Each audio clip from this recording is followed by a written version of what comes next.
Good morning, traders. Anthony Crudele here, and welcome to NinjaTrader Live on this Monday morning. In studio, our senior economist, Tracy Shuchart, shy girl.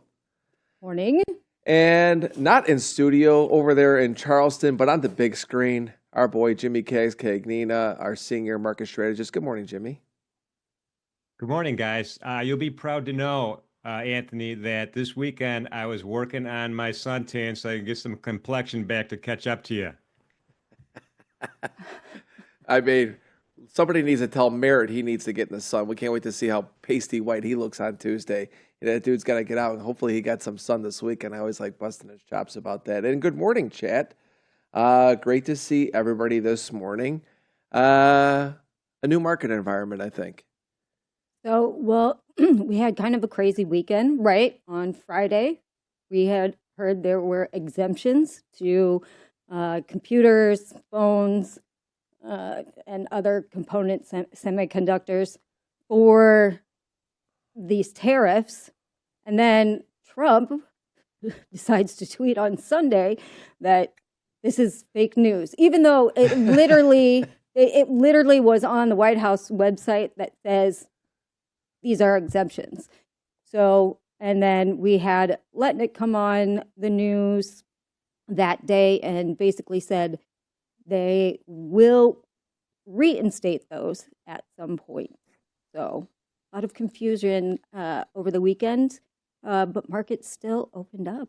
Yeah. Well, I mean, this has really turned into kind of quite a joke, and unfortunately the joke's on us because this is really, it is what it is. I don't know what else to say about it except, we were so I don't want to say we were, but everybody was really so steadfast that this is what they're going to be doing, right? Like they were telling us this is what they're going to be doing. Then all of a sudden it's like, no, here comes the pivot, right? The pause, the rumor wasn't really a rumor. It was, no doubt something got leaked. And by that, they saw the market's reaction. Credit markets get stressed. They come out. This was all part of the plan, as I put out in my note. And now here we are with this back and forth. And in my personal opinion, I stressed this a lot last week. This is chaotic now. I think that this is not, in my opinion, I know that the market's taken this bullish, but I don't think that this is bullish. And I don't mean that in terms of maybe the market pricing, but I think in terms of confidence. Right. I think confidence is broken, in my opinion. Oh, absolutely. We've seen business confidence at all-time lows, consumer confidence at all-time lows, even lower than 2020 when the market was crashing. So COVID. Yes. So even lower than that, the lowest of all time, lower than 28. So, I mean, here we are. Not really good for, sentiment overall. But it's not hurting spending, which kind of blows my mind. And we'll see how that is down the road. We'll wait to see how data comes out from you. But spending, I'm assuming at some point it's starting to hit the brakes. I mean, we see it in the real estate market down here in South Florida. Well, absolutely. You're gonna see it. It's kind of lagging data, right? We get it like a month later, and these tariffs really haven't hit in yet. But we are starting to see a pickup in delinquencies in automobiles, in credit cards. People are tapping out here. Yeah, Jimmy. Overnight, what did you see in the tape that stuck out at you at all? Yeah, I mean, overall, there's negative gamma conditions on every asset class except for gold and silver, maybe. So that's still kind of a drag for the bulls. But what really struck me overnight was the volume. And I go to the E-mini S&P. The first thing I look at in the morning is what's the volume overnight. And, we've been waking up to 400, 500,000 contracts traded already by 6 in the morning. This morning, it was more of a normal 150,000 contracts. And so, the first thought was, okay, so now we have some calm, some maybe some normal market reaction. But then I'm also thinking, hey, maybe we're in the eye of the storm. The eye of the storm is always really calm until you get the rest of the storm coming through again. So that was the most interesting thing from this morning.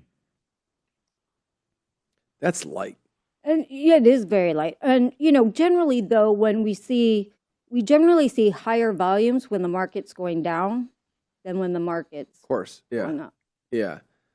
But I also think, Sunday night, you're seeing less pajama traders out there now, and I wrote this morning in my note, and I talked about how it's a new market environment. And this is the one thing for day traders out there. I got to tell you, you got to get used to this in a Trump presidency. And I talked about this with Pharm before. We've already been through a few different market environments this year, right? And that's what I try to establish every morning with everybody, is not to compete with your technical strategies. That's something that, very personal to you, and you have to go out there and do your homework and all of that to build your strategy and to find your edge. But to understand how to become a really good trader over time, for me, it's always been understanding the market environment. How do I become the best executor of my strategy in these different environments?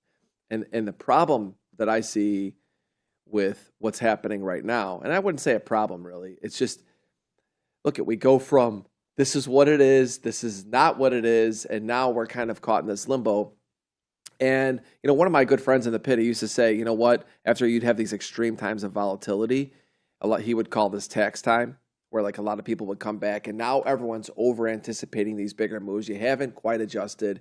And if you made a lot of money, it's easy to kind of, oh, I did well. Now maybe you get a little bit soft with your, with your risk. Or if you've been struggling, now you're chasing for a bigger move, and all of a sudden now we don't get bigger moves. There's all these little different things that happen. And I look at what is today, and what I see today is, the gas is out of this thing a little bit.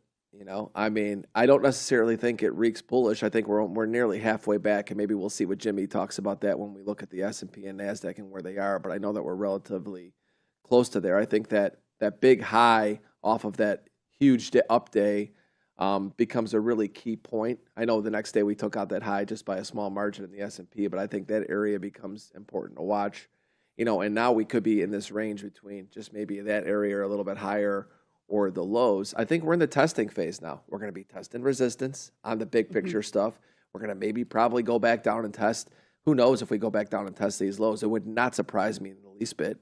And I don't think it's going to need a headline to get there. Because again, I think that confidence is really twisted a little bit here. I think that everyone's kind of like, whoa, if you stood in through this whole move, are you adding more capital now? I'll think big picture. Unlikely, right?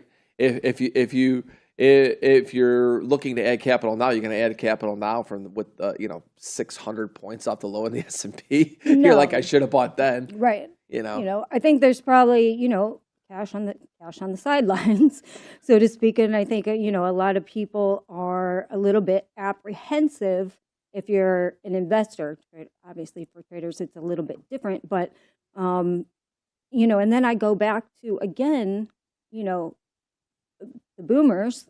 Are you, you've lost a lot of money in this market. Are you going to put more money in this market? You're reaching that age. You're not going to take kind of the risk that you did before. And so, I think we probably see a lot of cash raise for that generation. And they probably likely aren't going to really come back to the market in full force like they have in the past, and other market drawdowns like 2000, 2008. Yeah. Before I get to Jimmy, because I got a question for him, is there any data today? So we have a very quiet day, no data today, so one of those days.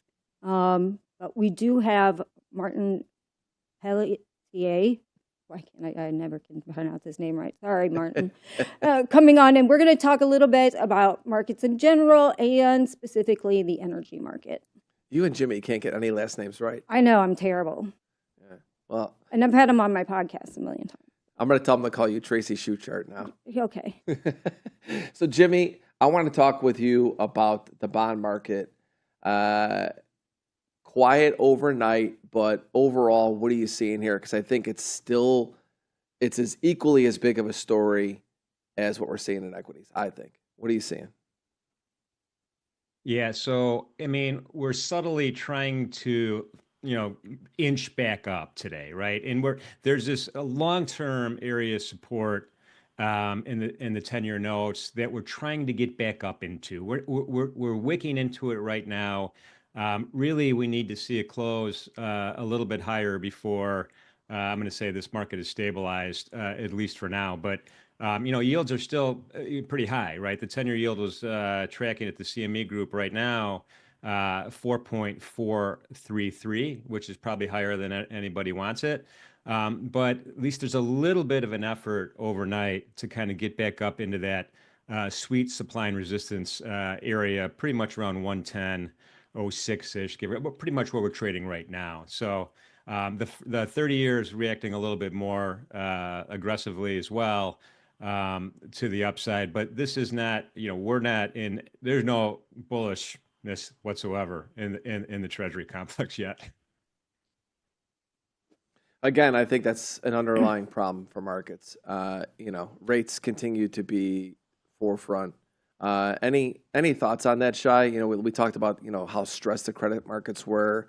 Has that stress been relieved a little bit? Or have you been seeing anything? No, essentially no. I mean, there's no, again, we go back to, why did this administration put a 90-day hold? Again, because of the bond market, and which, obviously they want those yields down, but the bond market is still a little bit worried about everything right now, obviously. And so, again, that's going to be, I think, difficult for equities to reach a new high if you have the bond market so depressed.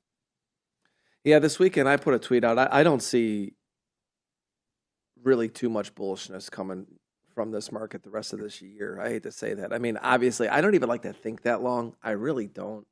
I have gone from super, super short term, flipping minis majority of my career to, training myself to become a short to medium term swing trader. And I'm definitely not going to get in the camp of long-term trader because I think I found my spot. And for me, even just stretching it out a little bit, but when I sit back and I look at the environment, I look at the charts, I look at it and go, I go back to, I think we're in the testing phase now. And I think this could be really good for day traders. I think that this environment could be better than the previous one we were just in 2 days ago or a day ago, because I do think that we should get more technical now. That's my opinion. Because I think that the headline risk, I think the market is getting, I don't want to say numb to some of this stuff, but I do think now we should be more technical focused. And that's why I was saying that Trump can't save this market in just a tweet now. The technical damage has been done. And I saw some people talking about, well, we're not quite in a bear market yet because the S&P didn't close down 20%. I even heard that this morning in other places. It's like, I really don't look at that as a barometer for me. I feel like this market is a bear market. I think anytime you get the S&P down 20% or more likely than not, I'm buying stocks. I'm not necessarily looking to sell the rallies as much because I've been through these cycles too many times in my career, but to think that that's going to be the lows. But ultimately, I think that this environment it should get more technical, but you got to be now adjust for the movement, because the problem is that I see for day traders is like you go from, having 2, 3, 4, 500 point moves in NASDAQ on a 3-5 minute chart to where I think that that's going to be shaved, S&P as well. And now you have to adjust to that. And so expectations change, potentially, where you're putting stops, you're getting really wide stops compared to where you were just a week ago. All of a sudden now, maybe you got to keep a little bit tighter so you don't get whacked for a big stop. And then all of a sudden you have the rest of the week where the S&P, let's face it, it could only have a 100-point range this week. Right? I mean, I don't know. It's not impossible. God forbid, right? Little breather. So a quick preview of Martin before we get him on, because we're only going to have him for a short time. Tell us a little bit about his background. What are we gonna hear from Martin today? So, well, he's in Canada, right? And he is CFA member. He's also a senior portfolio manager. He has done everything. He's been around for a while. I was spent time with him in Vienna when I went to that OPEC meeting a couple months ago. All around great guy, knows the markets. And I'm looking really forward to talking to him about the energy sector, because he actually shaved his portfolio in January. So I want to see what he was looking at and what he thinks about where we're at right now as far as crude prices are concerned. Yeah, we didn't even talk about oil yet. We didn't talk about gold. We didn't talk about, the dollar down again across the board for all currencies. So I think we'll bring that up with him. And in the meantime, maybe we'll get some technical looks with our man, Jimmy Cagnina, Senior Market Strategist, with this morning's Edge Report.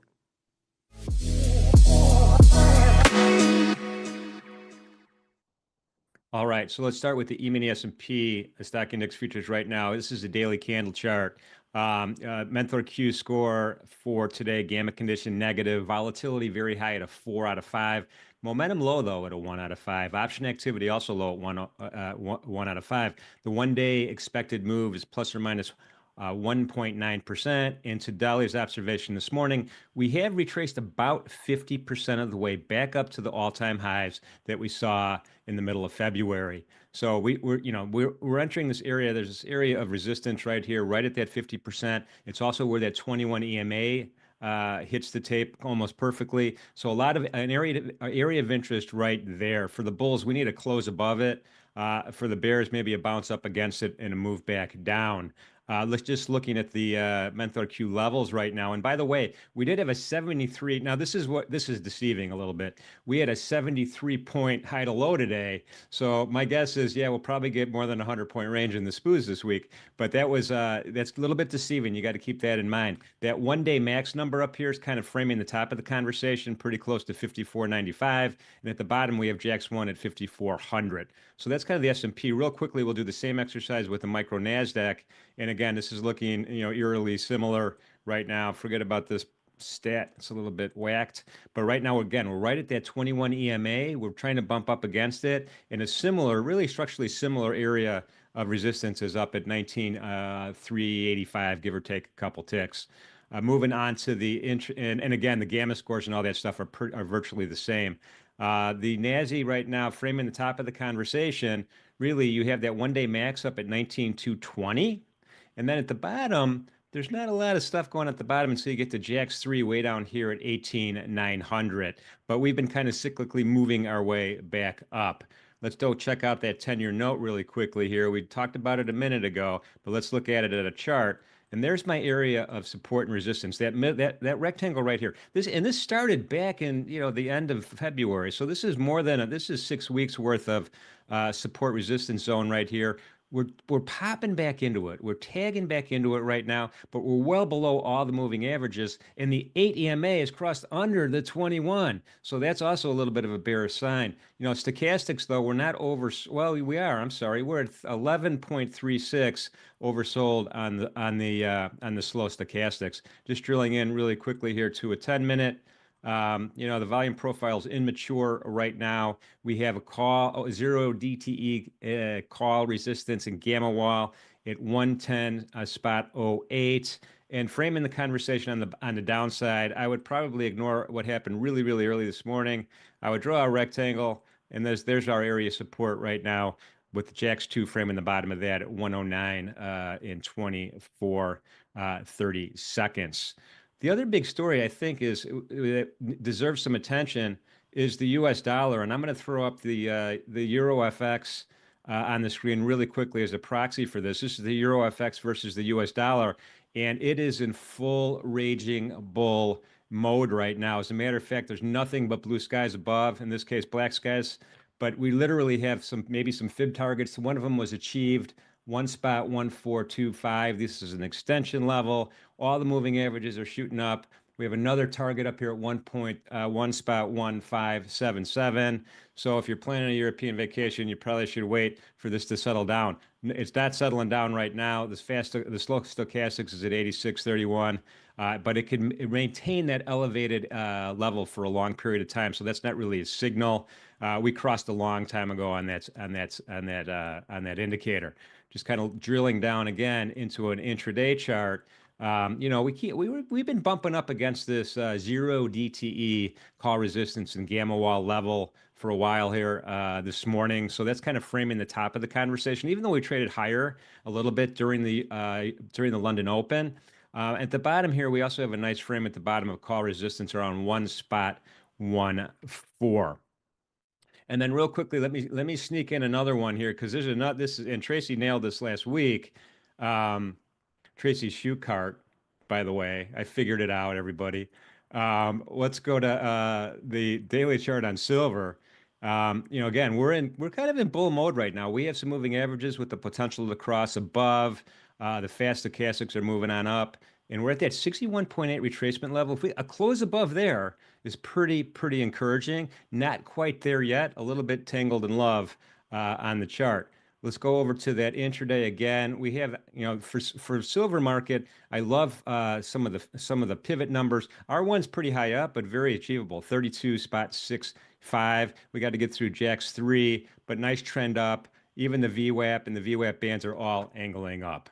That is today's Edge Report. Back to you, Deli and Shai. Thank you, Jimmy. And the man in the middle, we have Martin Pelletier, Senior Portfolio Manager of Wellington Altus. Martin, how have you been, my friend? Pretty good, not too bad. Well, great to have you here with us this morning. We'll dive right into it because we don't have you for too long of a time. So this morning I talked about a changing market environment again. I think we went from extreme volatility. I think that volatility now is tempered back just a little bit. But I talked about how I think really confidence is shaken because, let's face it, man, this has been a wild ride. And I think that there's really no Trump put that really can stop this market right now. I think we're going to be in this crosshairs of headlines, but I think that markets now are becoming a little bit numb to it and trying to just sort it out. What do you think about what we've seen so far, and talk to us about what kind of market environment you think we're in right now? So by way of background, I spent the first part of my career, it's been over 10 years, in investment banking and in equity research. And so that was very helpful in regards to getting an understanding of the market conditions and attracting capital.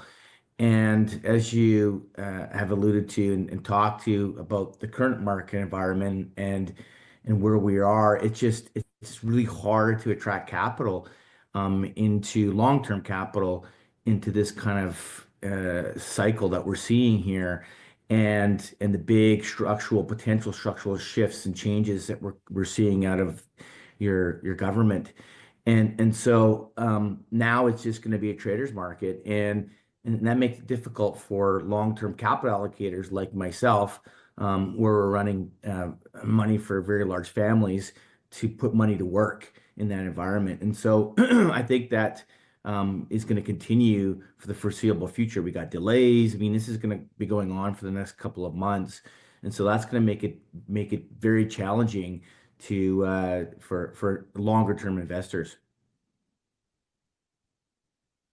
And what you mentioned a couple of times, actually, you trimmed your energy portfolio back in January. So I wanted to know kind of what were you seeing then and kind of where we are at now.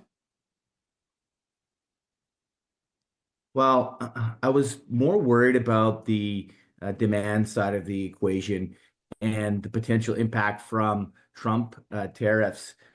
We had a 30-day reprieve in February. So we just started in January and February to reallocate and trim things back.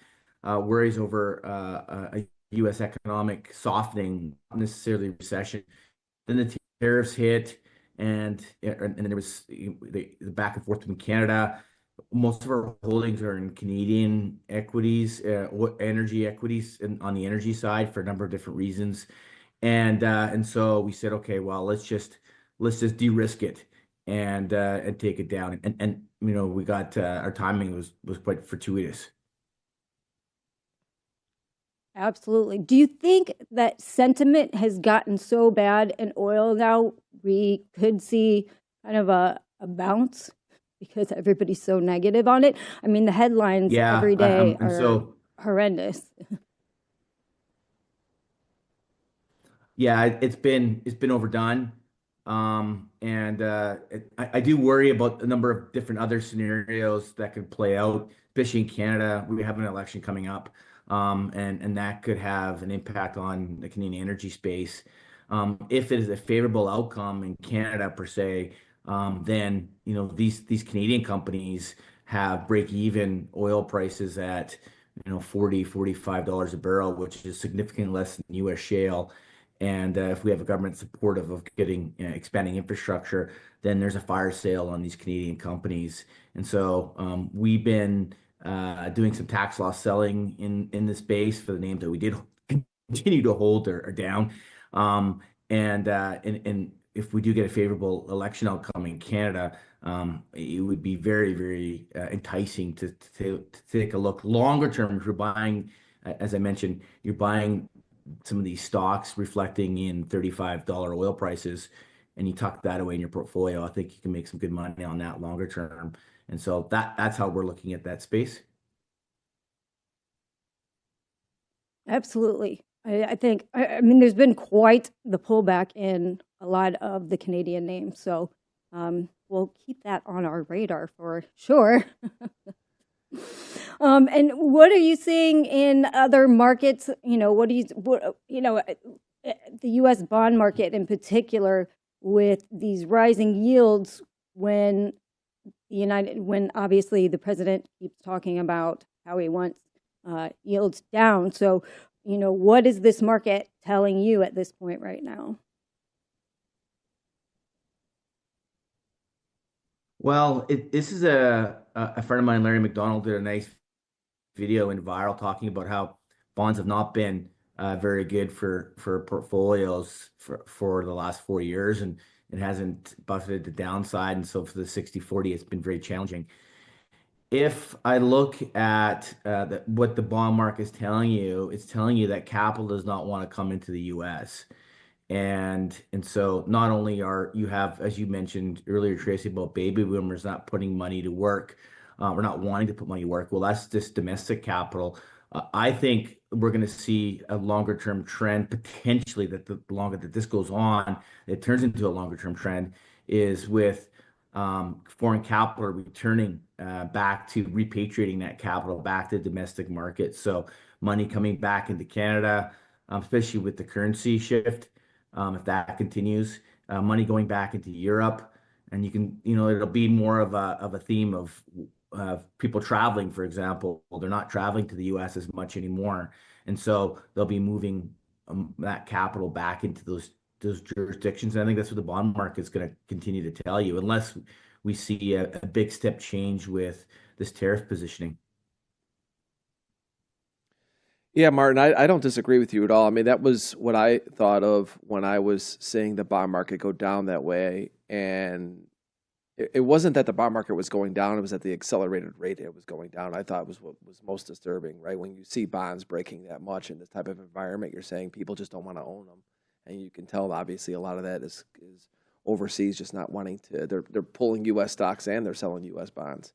But talk to us about the dollar, because obviously the dollar is still the currency. This morning continues to soften against all the other currencies. Well, what do you think about the dollar from here?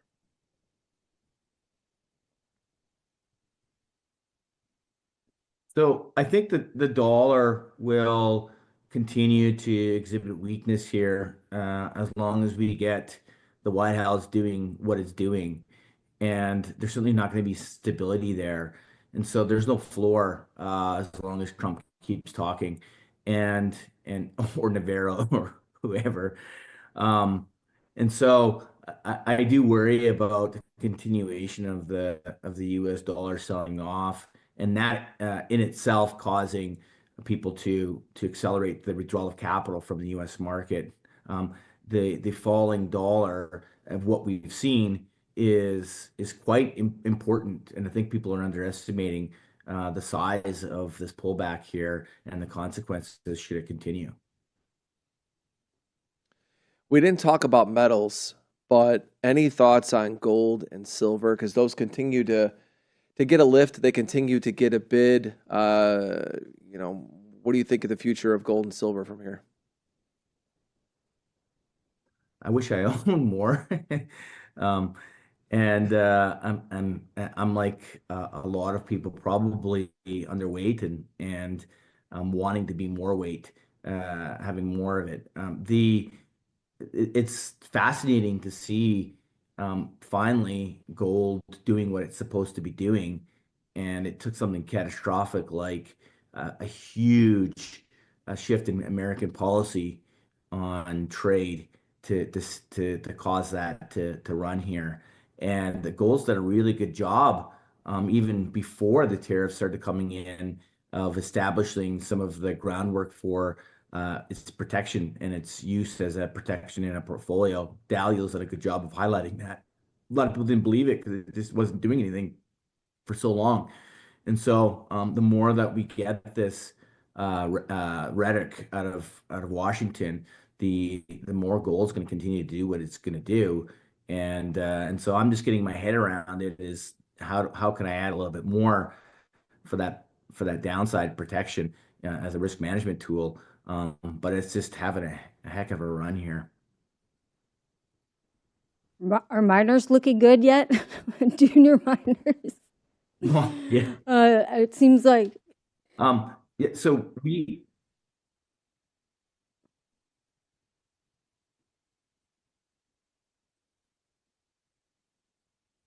She's asking you about the miners. Do they look good yet? Yeah, so we do own them indirectly through a dividend fund that we have run from a good friend of ours who used to run a prop desk at Goldman Sachs, and they've done phenomenal. And we're participating in some of that. And so there's always that. When I was an oil and gas analyst in capital markets, and so there's always that disconnect between the stock and the commodity, and so there's if you're astute enough to do that homework, there's a good way to play one or the other. Sometimes people do long short, but sometimes there's a better, cheaper way to own the commodity through the producer itself. Martin, yeah, it's been great having you this morning. We really appreciate you taking the time to give us, your perspective on what's happening in these markets. And thank you so much, everybody. Make sure on chat you go out and follow Martin on Twitter. We'll make sure we put that in the chat, and we look forward to having future conversations with you going forward. Going to be a lot to talk about, Martin. Thank you. Thank you, guys. So Shai, my takeaway is kind of what I anticipated, right? Metals from the beginning of the quarter, I talked about this in here. The first day of the quarter really still told us a lot about this tape, right?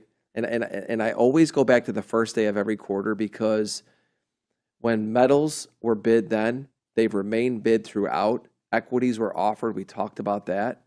I think the bond market is going to, we talked about how it's not been the flight to safety. And I think that those trades that were at the start of the quarter, I know we've had some headlines that have taken us back and forth, but ultimately, I think that's what we're going to see. I don't think equities are out of the woods by far yet. I don't think so either. I think we're still going to have some volatility.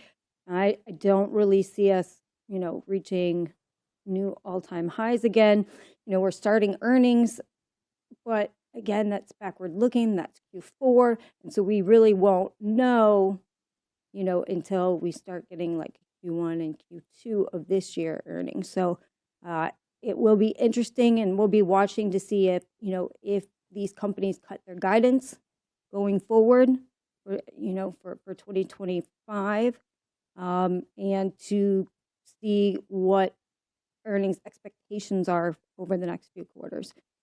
Yeah, and what will really be interesting to me is to see, does the dollar continue to soften at this rate versus what rates are doing if rates keep going up, and what does that do to equities?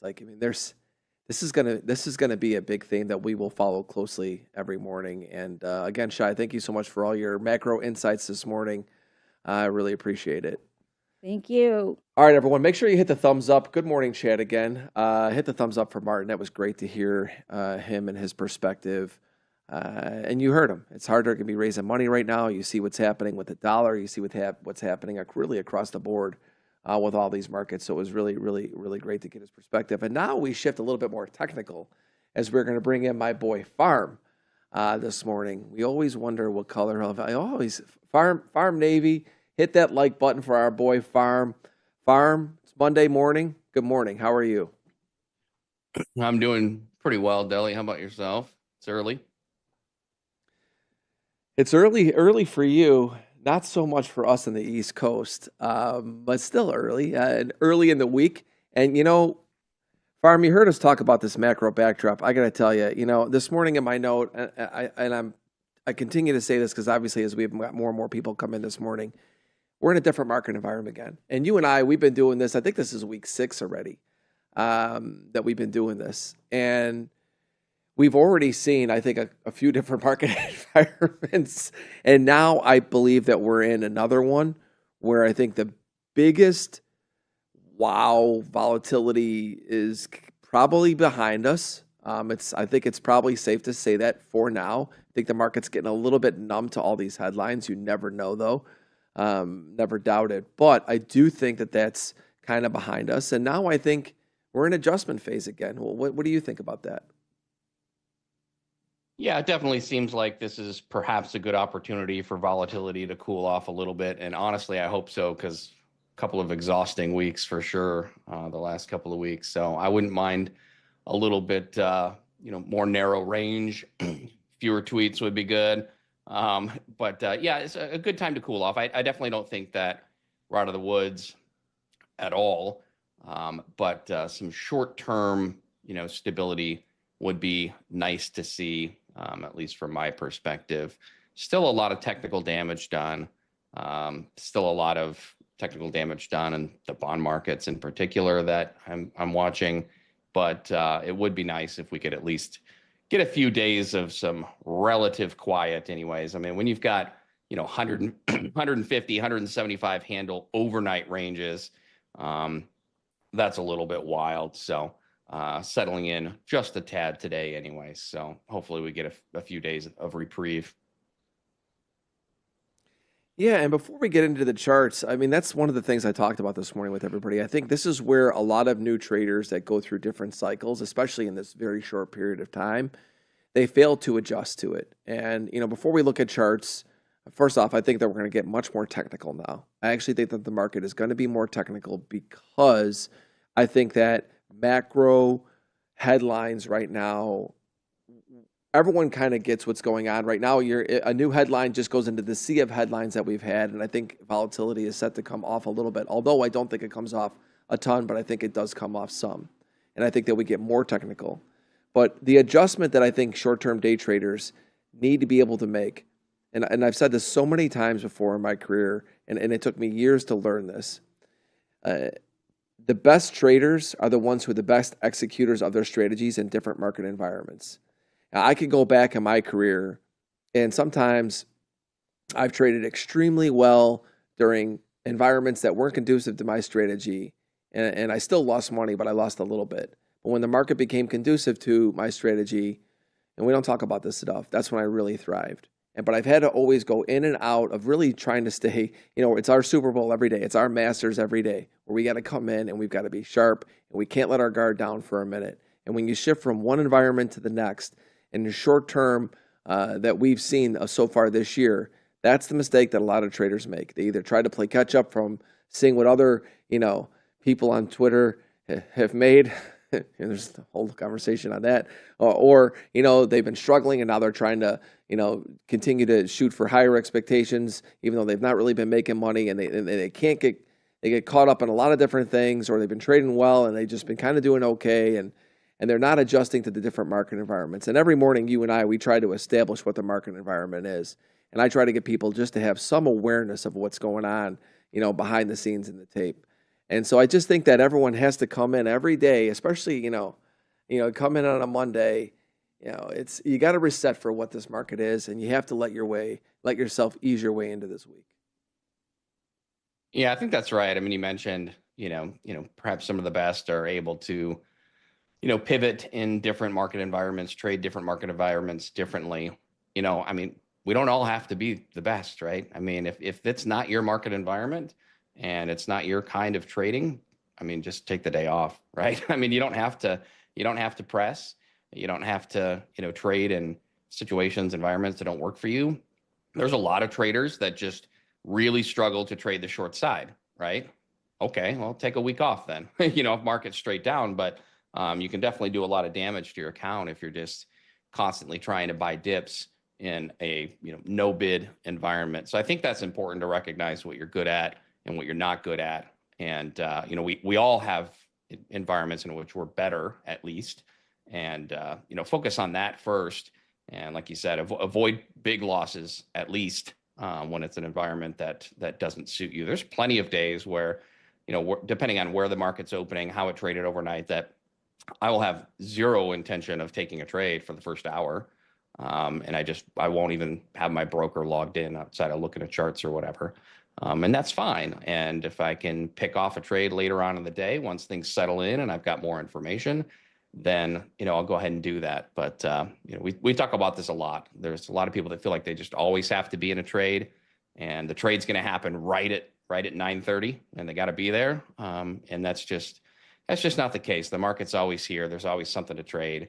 And some of that patience and discipline can really at least help save an account first, as capital preservation to me comes first, and from there growth of your capital. So. Yep. Let's dive in, everybody. Let's take a look at the charts here this morning. I want to start off with mine as we normally do. 10-year yields. I've had this rectangle out here for a while because this is just that middle area I've been looking at in the 10-year.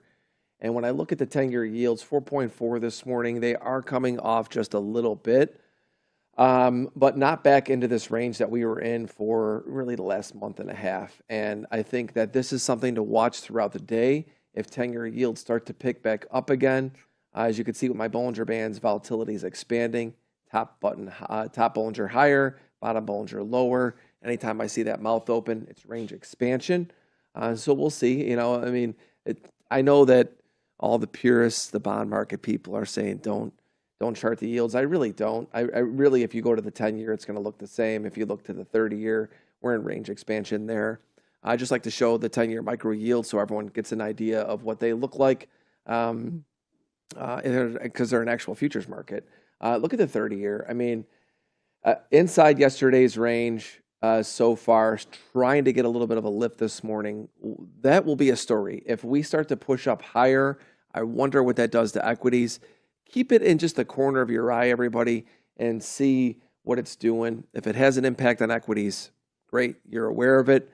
If it doesn't, it doesn't. It's just something that I think you have to keep an eye on. Gold and silver. Let's look at gold real quick. When I look at gold, range expansion, still higher highs. We talked about this morning with Shai, with Martin. This is a market where I think a lot of people are going to continue to chase this market higher. Dips are going to be bought. This is the bull market of this year, and I just don't see that changing. I think futures traders understand that there's more markets than just S&P and NASDAQ. Sometimes we get this in our mind farm where we're like, we want to buy something. To me, if you're going to buy something, you always want to be the strongest. You want to buy the strongest market, in the class of markets that you trade. And that remains to be gold. So for me, technical strategies, looking for dips to be buying in gold. And it doesn't mean this rally is just going to continue to go, easily. But this is the market where the dominant trend is taking place. And again, keep an eye on it. Take a look at it. There's micros for this market as well. Gold just looks like it's just a grind higher. S&P, here we are. When I look at S&P, I say to myself, did we spend enough time on the low? And I actually think about this, what would we, or below, even like below 5,000 area, few days. When that low was being made, we all talked about how that low was a better low than the other low. And why I talk about that is because understanding if the market looks back at the low and can build momentum going forward when we get towards these highs, when I look at the technicals, because you've got 8, 21, 34 moving averages going down. Bollinger Bands are starting to get a little bit flat. This tape just reeks two-way tape to me right now. I don't think it has momentum to carry too much further above these highs. If it does, it would be a little bit of a surprise for me. I would not be scared to look for shorts with 21 and 34 moving averages up there. I don't have any signals from my beacon indicator yet indicating that we have a bottom. Obviously, I think it's a good enough low to trade off of. We're 600 off of it. But ultimately, I think that you're looking at a sell the rally and a buy the dip type tape here. I think we're in testing mode. I've said that a couple times already this morning. I think that equities are in testing mode. I think your short-term technicals start to work better. I think you're going to see less slippage than you saw in the past. Just adjust your, your stops, because I don't think you're going to get as wide of moves. I mean, and I think that's the key for me right now is to look at this tape and say I could probably trade at both sides, find the areas where I can manage risk the best, and those are the sides I like. I don't favor one direction. When I look at NASDAQ, I mean, it looks very similar to S&P. I had this area up here I was just looking at, but when I look at NASDAQ, to me, I don't even want that up there. When I look at this, it's the same type of thing. NASDAQ actually looks a touch stronger. If I'm looking at a strategy to buy this morning, if I get a buy signal on NASDAQ over S&P, I would choose NASDAQ. I think they have more momentum. I think they are stronger. But similar thought process. We're in the testing phase. Short-term technicals matter more now. RTY, back above your area, Pharm. I boxed out that area that you had. It closed above it on Friday, back above the 8-day. I think that, another market that might play catch up today almost could see divergence where Russell tries to play catch up and maybe S&P and NASDAQ. Even if they did sell off a little bit today, I think maybe the Russell stays relatively bid. I'm not going to go into the YM. I don't feel the need to even look at it. It doesn't matter that much to me. I really focus on S&P, NASDAQ, and RTY. But overall, that's my thought process coming into today's trade. Let's see what you've got, Pharm.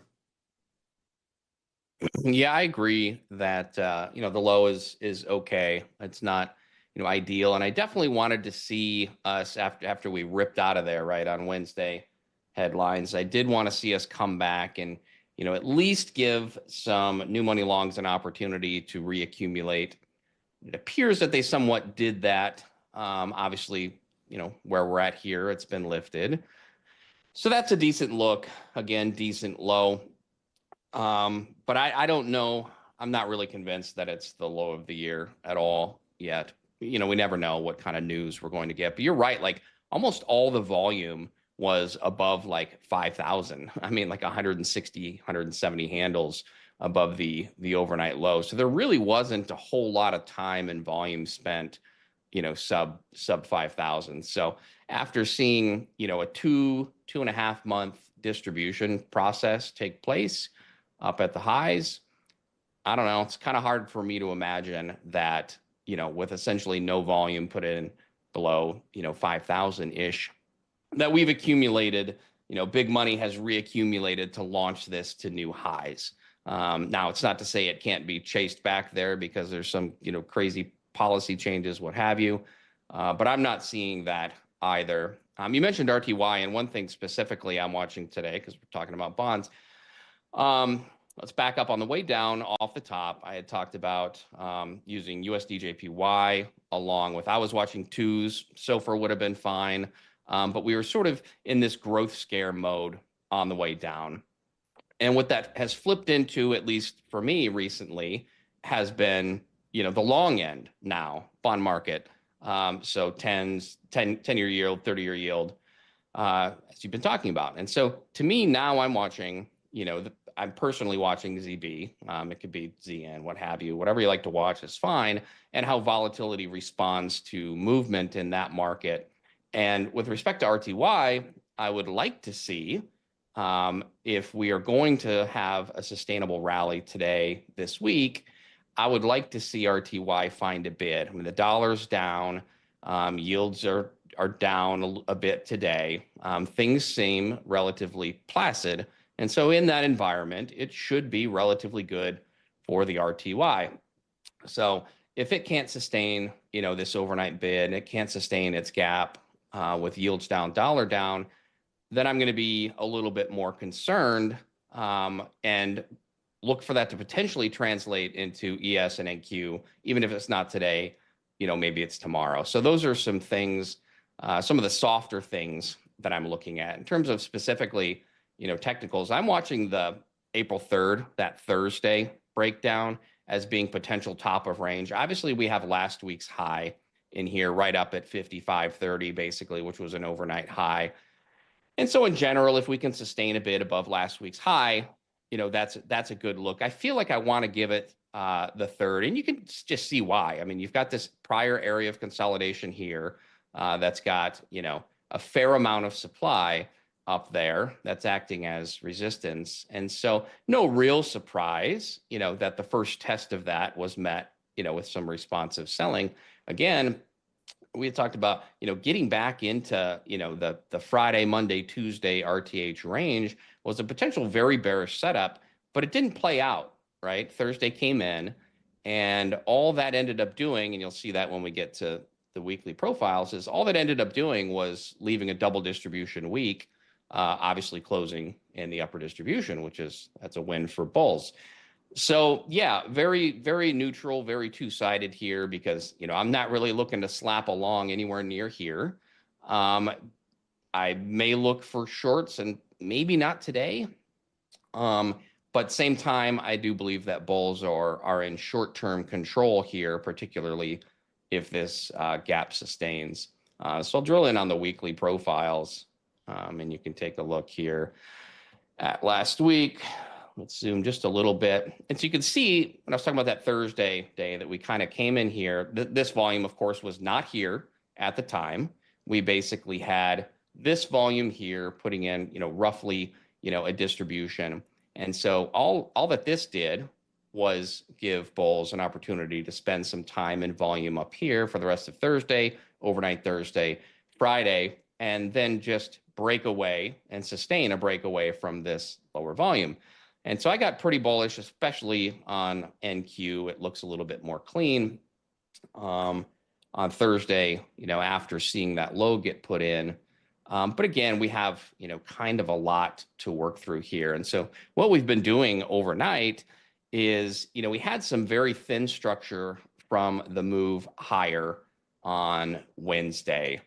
And, we got a spike up on Wednesday. That occurred. So again, that's the, last 30 minutes of the day trade outside of the prior, the existing day's range. And that took place right at 54.74, which is basically where ES has been struggling for the most part today. Call it 74 to 80 was the spot that I was using.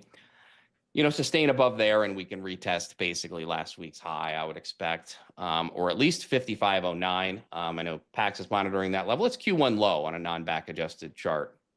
So, if you just look at quarterly candles, if you can't reclaim Q1, then, you're not really going anywhere, right?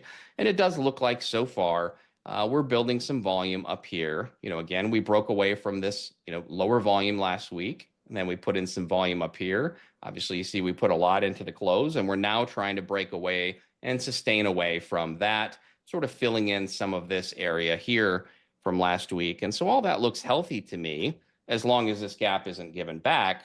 Everything right now, so far overnight, looks fine. But we get a new cash session, a new set of participants, each day that can come in, and they have to decide if, 54.70s or what have you is a good time to buy. So whether or not this gap is sustained is going to be key.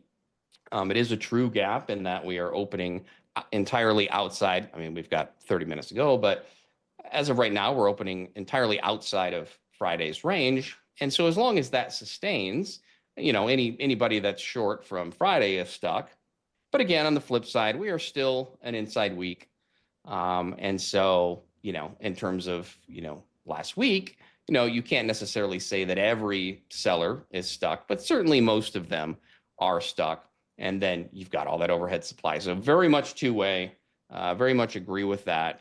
Currently favoring the bulls here short term, give them the benefit of the doubt, and let's see if they can sustain this gap up. Yeah, I think important that you noted how the Russell is in an environment where it should try to get a lift today. You have rates coming down a little bit. There's been consistent pressure on rates going higher, and Russell does better in a lower rate environment. And although that doesn't necessarily mean that we're going into a lower rate environment, but today's a day where you see that relief coming into the marketplace. So if the Russell cannot sustain a rally today, what message does that send? And I think that you're right. That does feed into what I think the rest of the market will look at today. Russell last week was your barometer. I can see how that makes sense again this week. Again, we have to look at the environments that we're in coming into the day and how things have shifted. The bulls need to take the wins where they can take them. They need to be able to find momentum where they can. And if they can't sustain the short-term momentum in areas where they think they should, in tapes that we think they should, what does that signal going forward? Again, a lot of what you said is you and I are similar in thinking today. It's a two-way tape, but the Bulls have the short-term momentum. The question is, can they take advantage of it? And I think that's the key. It's about that time, Pharm, where we look into the tape, going into what you're going to be looking at specifically for today's trade. Walk us through it. Yeah, so I mentioned the spike base from Wednesday at 74, basically where we're at. There also was a spike to the downside on April 3rd, and that's basically right here where we're at. That was, I think, 44. And so I find it interesting that we are basically ping-ponging between two prior spikes. One was a spike to the downside, one was a spike to the upside. And we're about to find out which side wins this. So in terms of the next 30 minutes and into the open, I effectively have a nice rotational range here between these two spikes. I would call it 42 to 44-ish on the bottom. And then, I was using 74 to 80 coming into today. We've gone just a little bit higher at times. But to me, sustain above these 80s, then probably 55.09 and probably Wednesday's high 55.20. I will say there was a pretty heavy volume point of control put in on Wednesday, especially if you added a lot of the prints that came in after the bell. And so that was part of what had me a little bit concerned Wednesday into Thursday. And obviously we saw, what happened with that big gap down. And so I'm still a little bit wary about that 54, let's call it 54.98, that spot. But I generally think if we're sustaining bids above this, 74 to 80 area on ES, that we're most likely coming back up and honestly, probably up to 55.30. But we'll see. Again, we have to see if bulls wake up and we open and they decide it's a good time to initiate up here, or if shorts panic and they decide it's now or never to cover, I suppose. If we can get back down through, these 40s, 40, again, call it 42 to 44, I think, then it opens a retest of the overnight low, which you can see was effectively at Friday's high and also Friday's value area high. And so if sellers can't get back into Friday's range, Friday's value, then they're going to have to cover. So I always, when we get a true gap up, what I like to see, doesn't mean I'll get it, especially based on how this is playing out here, but what I like to see is I like to see inventory get a little bit stretched to the long side into the open, which you could argue, maybe it is. We've had, some two-way trading though. And then I like to see some profit taking come in at the open and see where sellers can get it. And if sellers can't, if they can't even get down through 42 to 44, then, if they're short from Friday, they're really stuck. If they're short from Asia, they're really stuck. And that's going to make for a nice trade back up to basically 74 to 80, where I'd take profits, leave some runners and see where they can go, right? And then same thing, if they do crack this back below the 40s, I want to see if they can get back in and actually make traction into yesterday's range or Friday's range, sorry. And so again, if they can't, then I'm going to trade against them and I'll be long and I'm going to watch them panic cover. And so those are the trades that I like in these situations when we gap up. I'm usually initially looking for pullback longs if we can get one. Sometimes I'll take the short side if I see a compelling reason to do so, especially, if we come up here and, let's say the overnight range stays capped under where it currently is trading, and we get a quick wick above, 80 or these highs, which I think is, just 82-ish something. So if we come in here and at the open and we gap up and then there's no bid at the open, we're immediately back below the open and seeing offers at 74. I think you can definitely take a rotational trade down to 42. You're taking profits there. And then again, see what runners can do.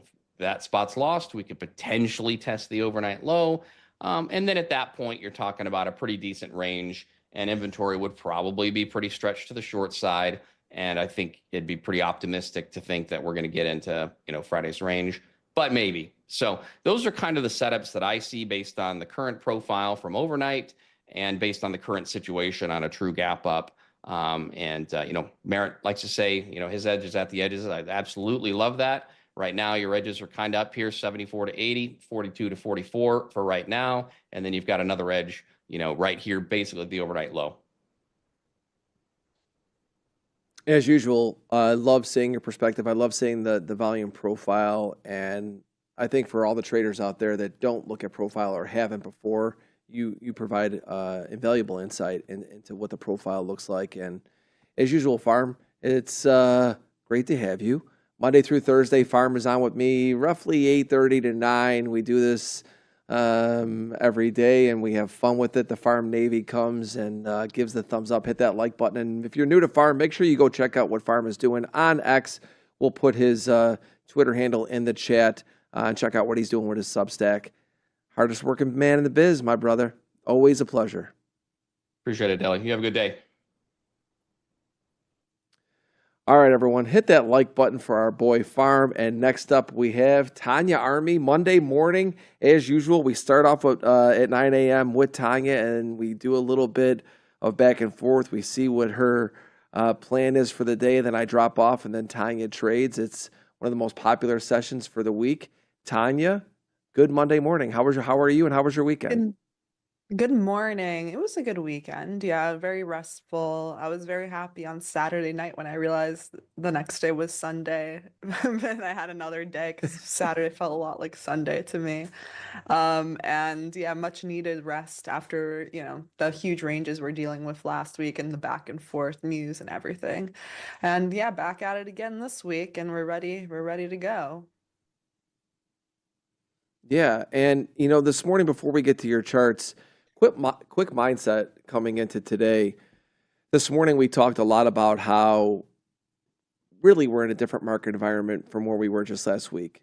Not entirely, but it is a little bit of a shift, right? We had this wow moments. We had all these extreme moments from headlines and tweets and back and forth, and market was at extreme volatility. Friday, I think, has started to set the tone to where we're not necessarily in that same type of market environment. What's the mindset as you come in on a Monday morning with a possible little bit of a shift in market environments? Yeah, so Friday we had a slower day, a little bit smaller of a range, and I think then by the afternoon I was like, yeah, we're done for the week, and just coming in for a potential new market environment you still don't really know. I mean, last week was an inside week, I believe, right? You gotta just take it slow. Because it does seem like the market environment is constantly changing, whether it's getting larger, like you said, now it might be starting to contract. Gotta take it a little bit just day by day. Don't marry your bias either way. I think I remember on CPI this year, this last week, the morning was quite slow and we unraveled after 11 a.m. So that definitely threw me off, but you can't just stay married to your plan. That your plan absolutely has to happen, because it won't always go according to plan, and just be ready.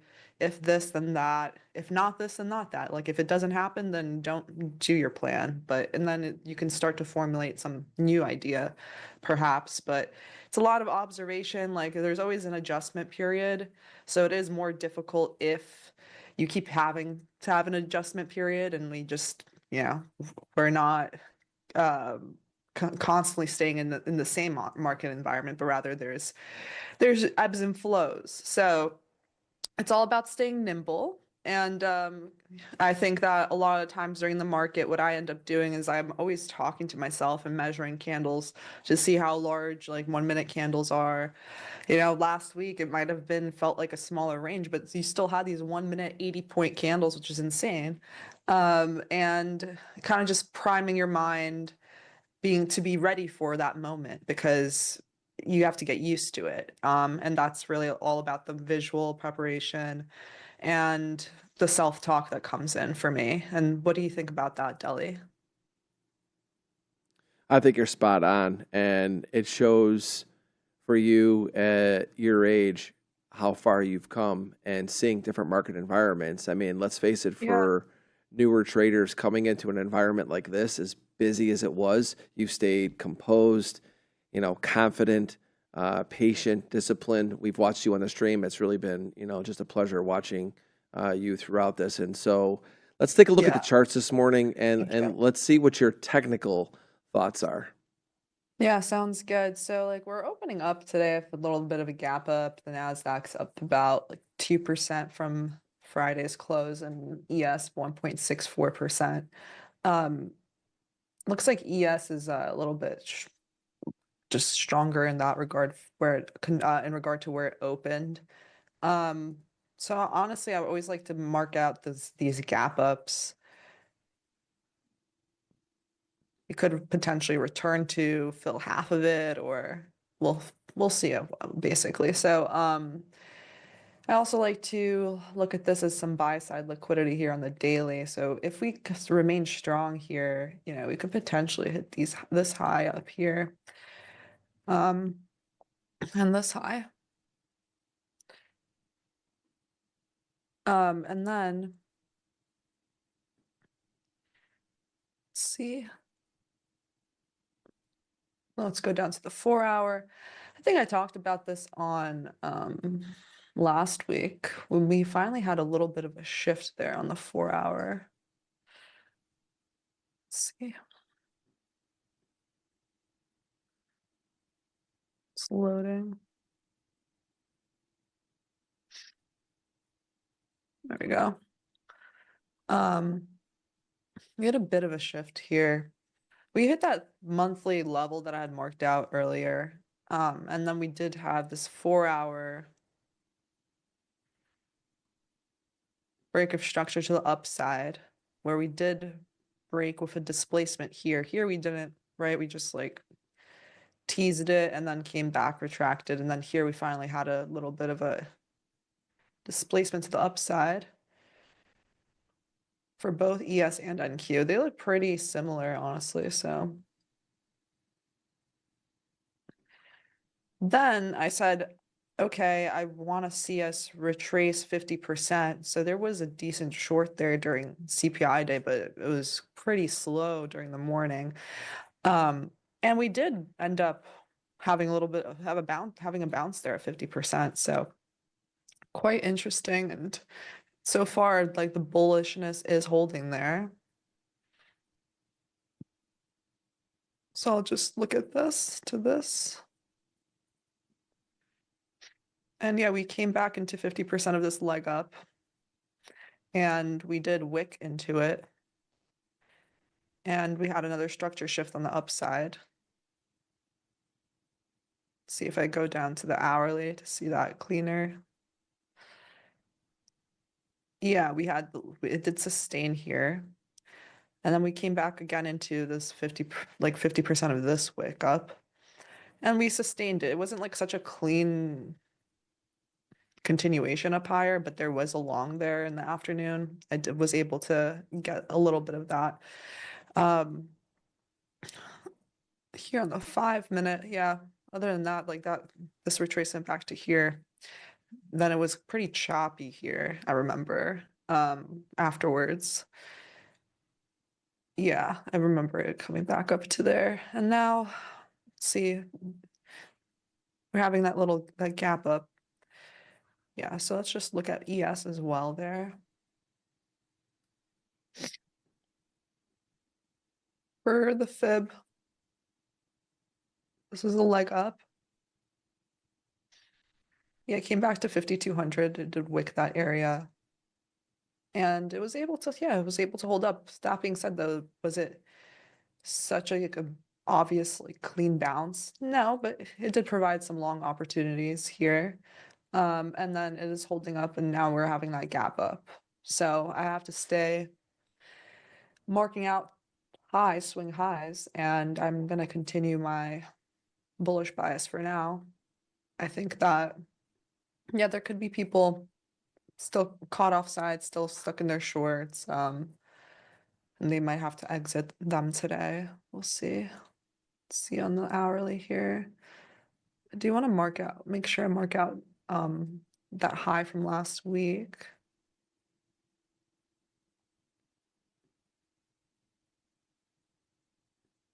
Yeah, 5.2875.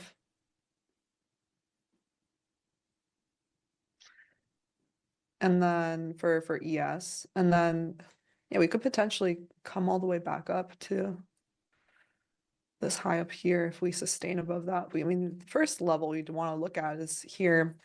ES, I remember it never hit those pre-market highs, never came back into this gap fill when NQ did.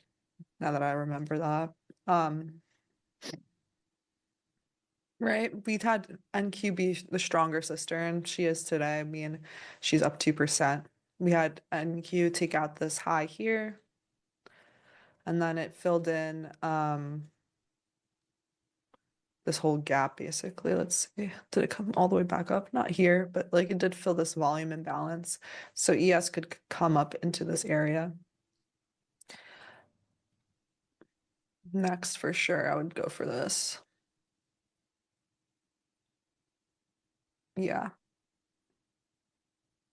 I like this area as a target there. And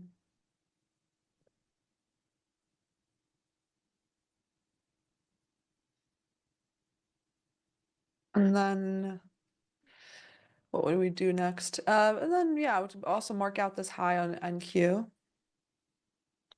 38675. I think that's the next buy side. And then if we react nicely there, yeah, there's more buy side left that I'd recently marked out. I mean, I would think here, yeah, all the way back. We can get back to 20,000 is totally possible, especially with the ranges we've been having. We've had the average true range in NQ is about 20. I mean, it's about 1,200 points, right?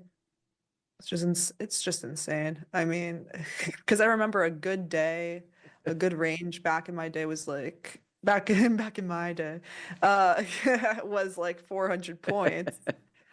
And now we're dealing with 3 times that. Yeah, 3 times that. So it's not even out of the question at all to have 3 times your usual stop, which is like for me, I used to have 20-point stops on NQ. It's not out of the question to have a 60-point stop nowadays. And like we talked about, that doesn't mean you size the same or size bigger. It means you have to actually size smaller. You still have the same risk amount then. And then, yeah, so that's what I would be looking at there. And then we'll see for the next swing highs on the hourly or on the 4-hour, obviously here, actually. But let me just look back at the daily chart for a moment here. It's pretty nice, honestly. It looks to me like a market maker buy model, which means like it's continuing the bullish order flow up to the next swing high then. Yeah. Yeah, I like it. Today's poll, Tanya, I just wanted to give you that stat. 53% bullish, 21% bearish, 26% neutral.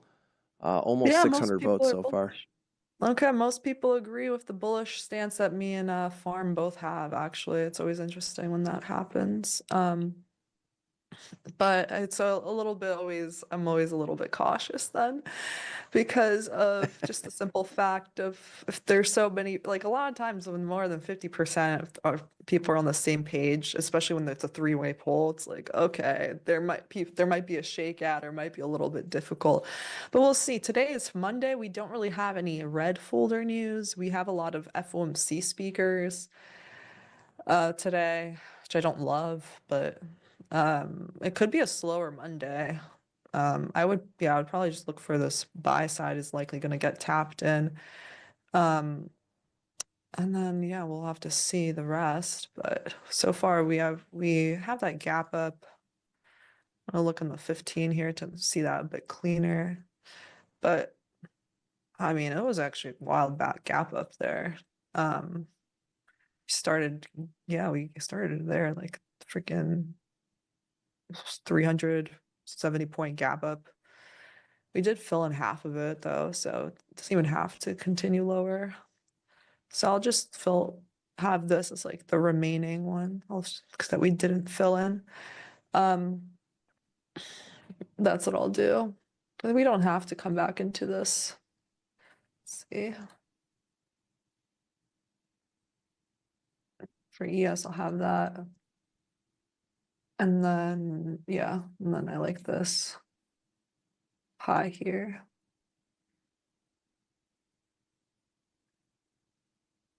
Yeah. Well, we'll have to see. I mean, it does look pretty good, decent. We have consolidated basically during Asia and London. It's not like we really took out a low or manipulation. It looks like we're just kind of grinding up slowly.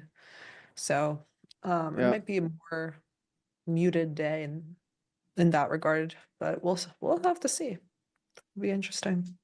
Yep. Well, that does it for me for today, Tanya. Look forward to watching your session. Tanya Army, hit that like button for Tanya. Give her some love in chat.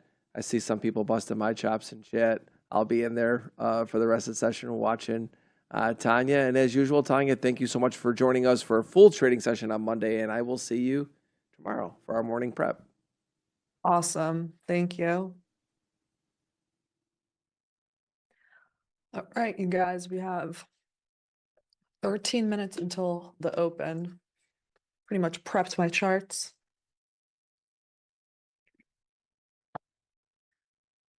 Yeah, we'll have to see about this. Structurally, ES is green on the day. I think NQ's like daily candle, it's slightly, it's a nice little wick there.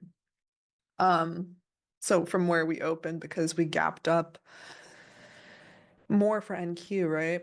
So this is like the open, and so it's a little bit below that still, while ES opened up here, and we are a little bit greener in that regard. But you know, NQ had a massive gap up there. We'll have to see. It's been slowly grinding up. I don't really love it when structure is kind of like this. It's a little slow. But basically all I can do now is just mark out swing highs and lows and see if there's displacements, and we'll see if I marked out that high from last week. And we'll see how we react there. I think definitely will end up retesting that at some point. Ideally, ideally for me is that we take out some sell side here.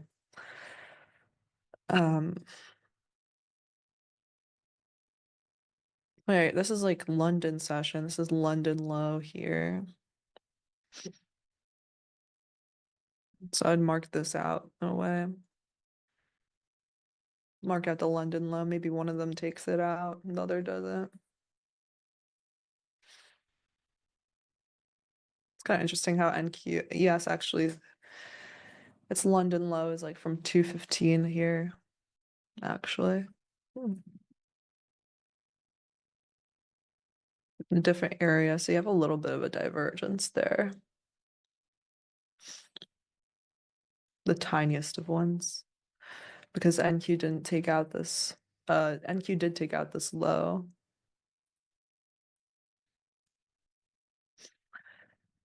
But we'll see that, so that you do have the tiniest of divergences here during the London session. So maybe it doesn't even, I wouldn't even be surprised if we just kind of shoot straight up there during the morning. Let's go down to the 5.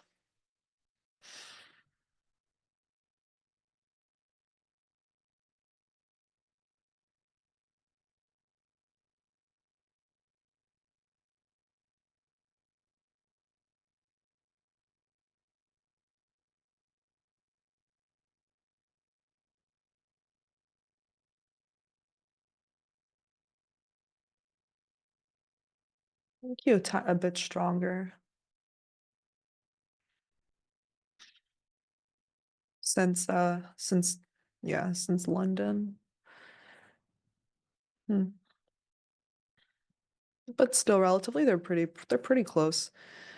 I don't know. You know, we took out this low and then we did have some displacement. We're having these deep retracements without breaking the lows, essentially. Yeah, I prefer New York Open to have some sort of manipulation at the beginning because London and Asia consolidated relatively to what we've been having. Yeah, this is a small range. Um, 1, 2, yeah, like a 250 point range during London. Not too bad in Asia. So ideally, I mean, if I'm bullish, I would ideally want it to take out a low here in London low, or even come back into this gap up and then have a shift back up higher to here. But that being said, if we just pump up to here, you know, then that won't be following my idea. And then I'll have to readjust.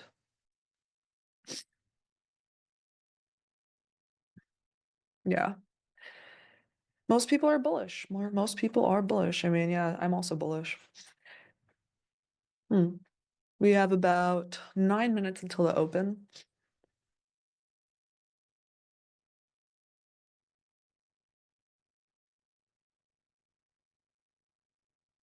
Got my electrolytes ready. So someone said I look like Tony Stark or something with my glasses, which is funny. Where's my? I want to clean them up a bit. Oh, here it is.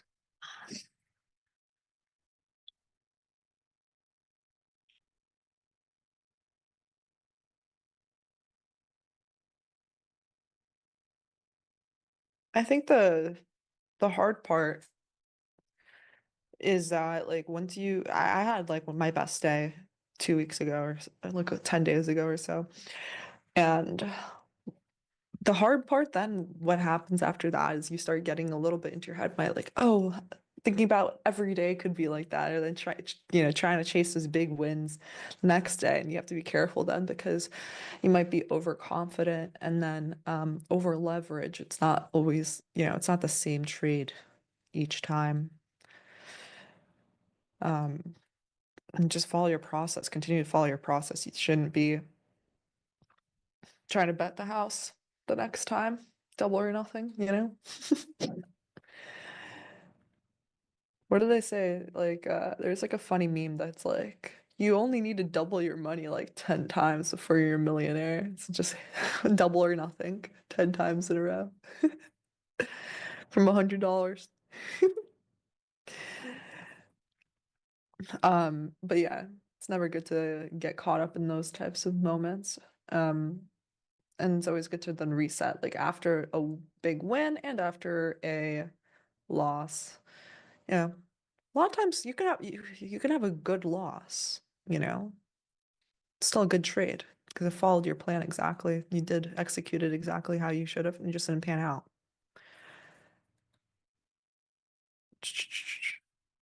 So know the difference between like a good loss and a bad loss, and then like a good win and a bad win. There's also a bad win because if you, kind of entered too late and are just trying to get over leveraged for like a negative RR or something, which isn't your usual.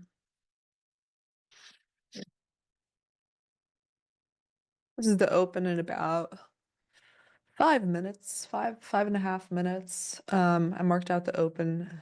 We don't really have any red folder news. It's a Monday. I don't want to look at the weekly profile also, like last week. Last week was wild. It was like insane.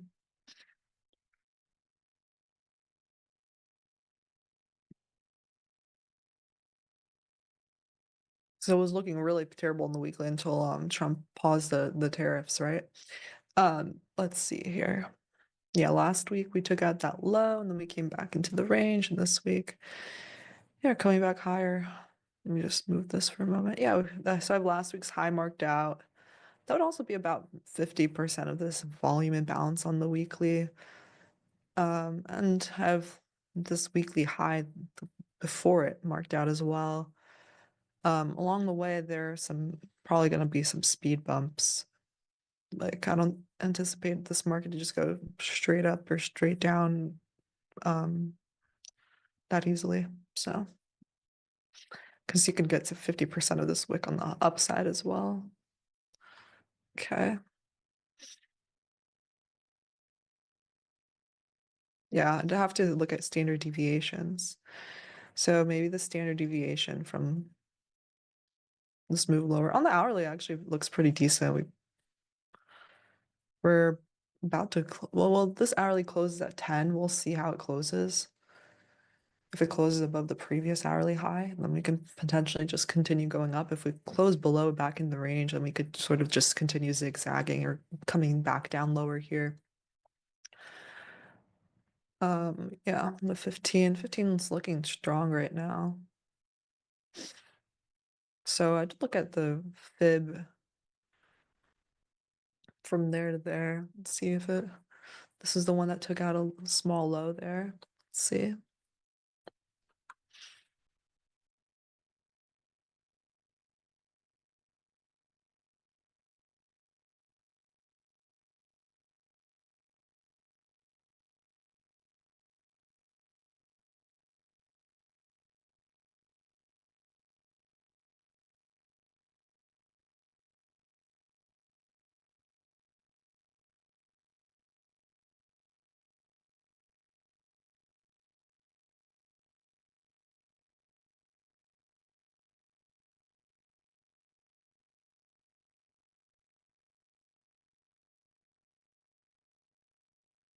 Okay, I already have this kind of.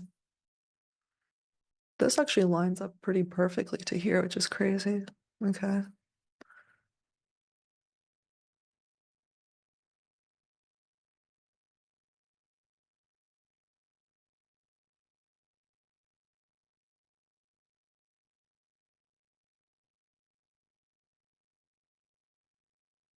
We'll have to look at this whole drop down now up here. About 2 minutes until the open. Definitely don't want it to.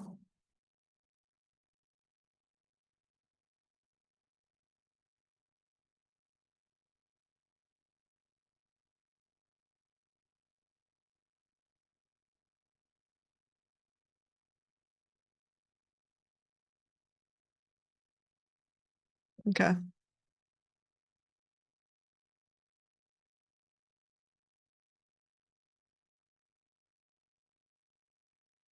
Not bad. Okay. So we'll see at the open here if we're going to. Looks like we're pretty strong here. We're gonna go for last week's high just straight up, or are we gonna have some manipulation at the open? Find out very soon.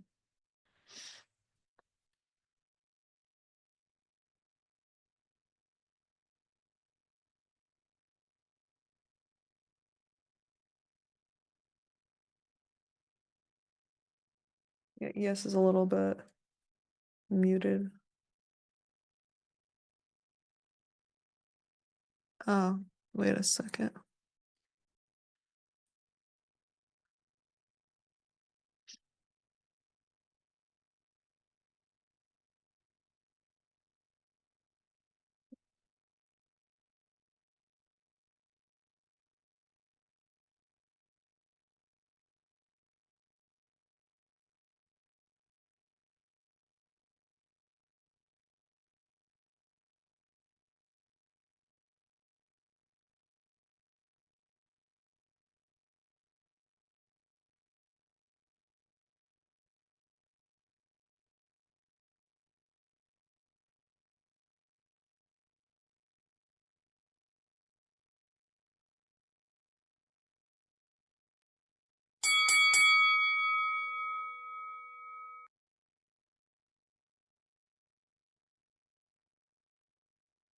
Why has this been happening to me?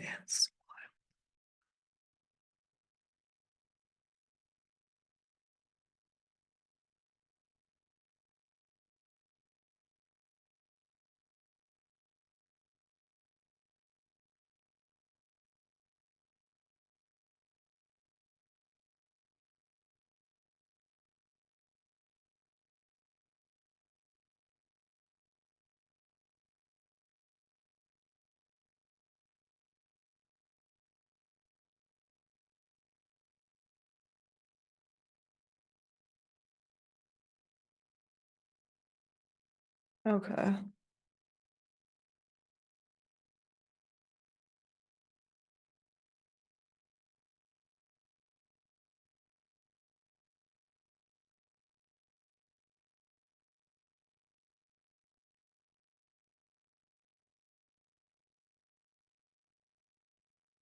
I don't know why this has been happening to me. Only on this. I don't understand why sometimes. What the heck?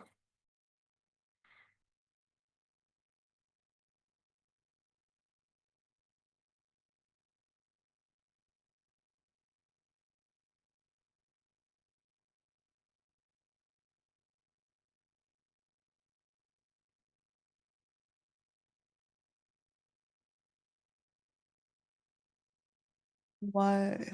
Oh my God.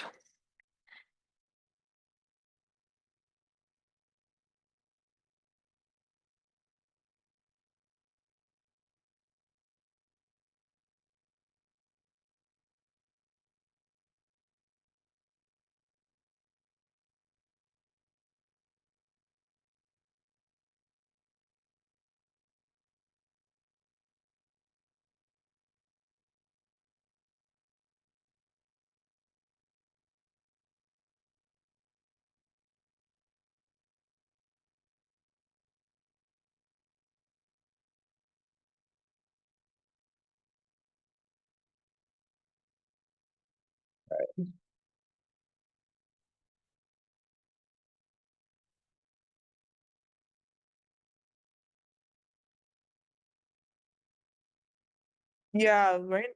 I mean, yeah, it's not annoying here.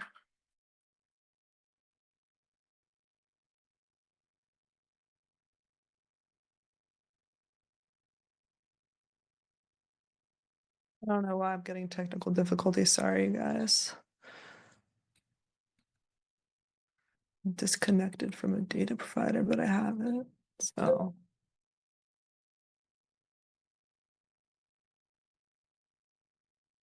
I'm just trying to maybe just open up a new chart then.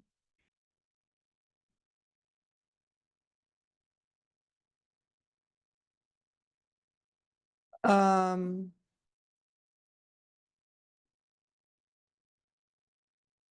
okay, well, I'll have to see.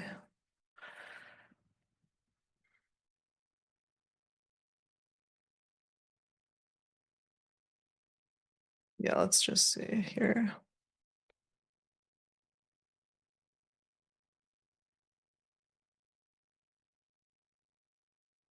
Yeah, I'm just gonna try to restart.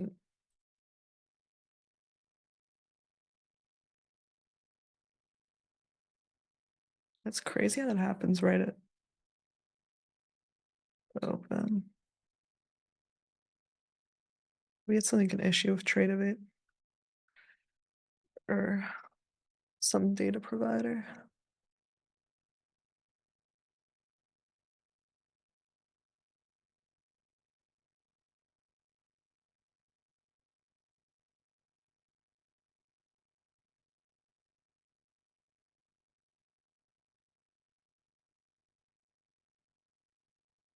All right, I think we should be okay.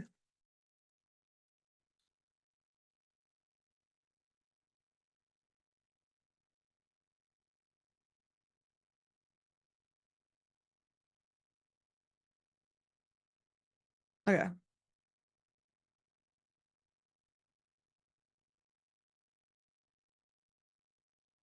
I think that's the most frustrating thing. It's like I can take a loss, you guys, or I could take whatever, but like if somehow like my thing just starts lagging or it's some data issue or anything, that starts annoying me. But whatever, here we are.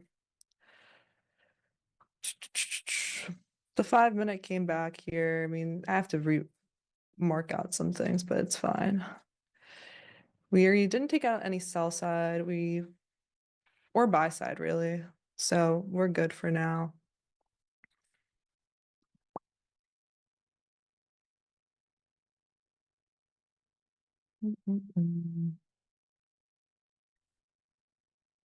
That's wild how that ends up happening though. Okay.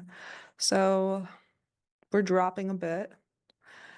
I mean, I would love for to take out that London sell side, and then for us to rally up higher. That's been the game plan so far.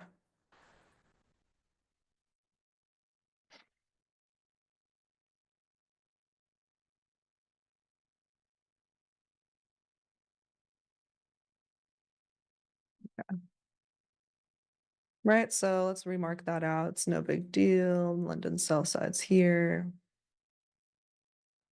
Ideally, yeah, I would love this low to get taken out. Then we rally back up to last week's high or such.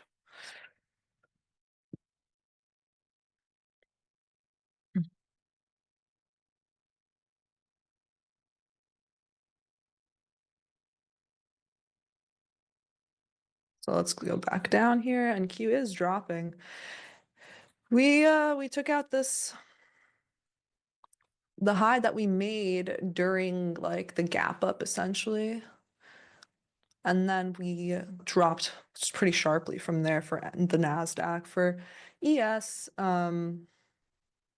slightly different. Definitely slightly still stronger if you look at this, still pretty much at that area. We'll mark this gap up, of course, as well. I just do want to put up someone asked me last time too, like how do I get this little drawing thing on NinjaTrader? You can go to indicators and just drawing tile, drawing tool tile.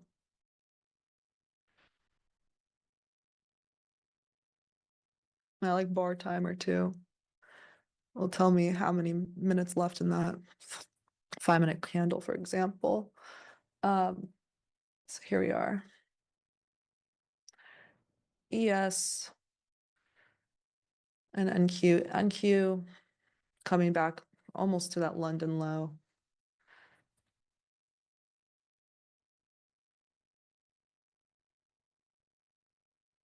And then, we have this gap up that we still have left. I like to just mark out the bodies of that, honestly, like what's left of it. We already did fill in half of it if you mark out from the open. But this is some sell side still left in this area, it's a low in a liquidity pool. So we can come back down into here again if it wants to. It's London low.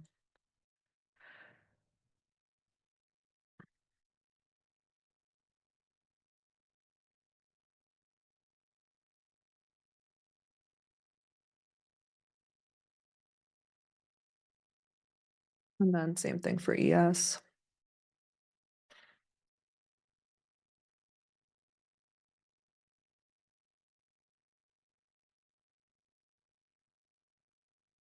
So yeah, that surge up pre-market, took out that high from Asia, from that gap up.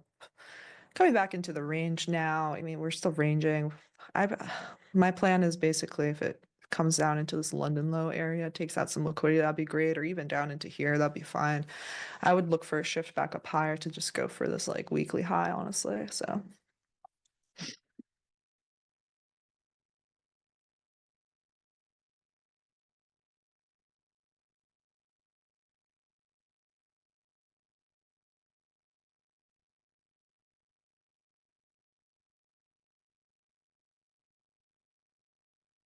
pretty fast start to the morning, I'd say, for Monday.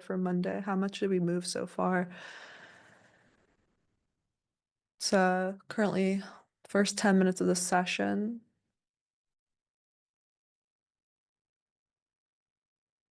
Yeah, it's 82 points in the first 5 minutes, and then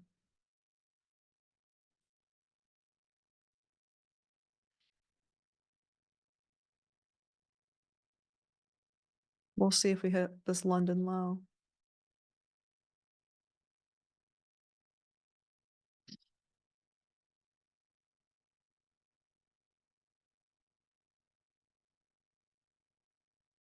Yeah, 98 points in the second 5 minutes of the day.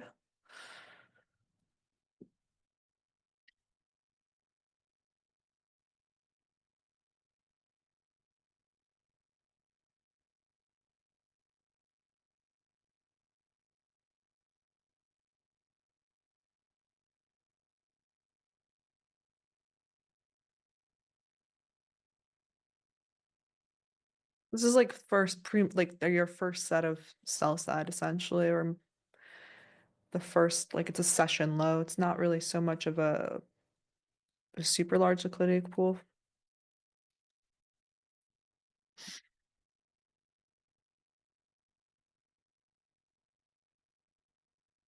So it could end up going lower here.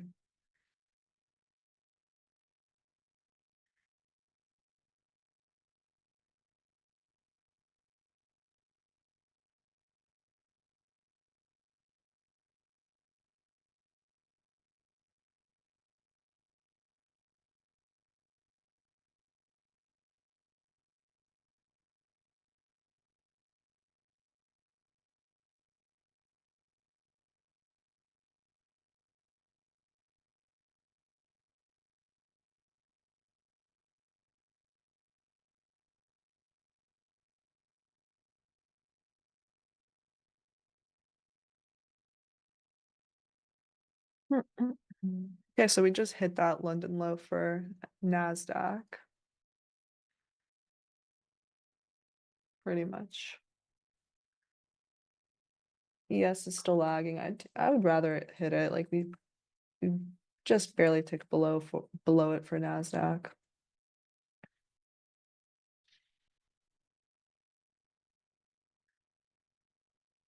Or not even. Oh yeah, just for like 1 point below, essentially. Okay.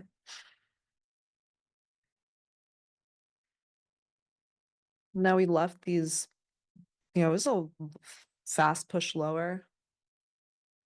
So we'll see, because I would rather than see some sort of inversion or like a market structure shift to the upside, honestly. Which might be tough. We'll see. There's all the sibbies to the downside.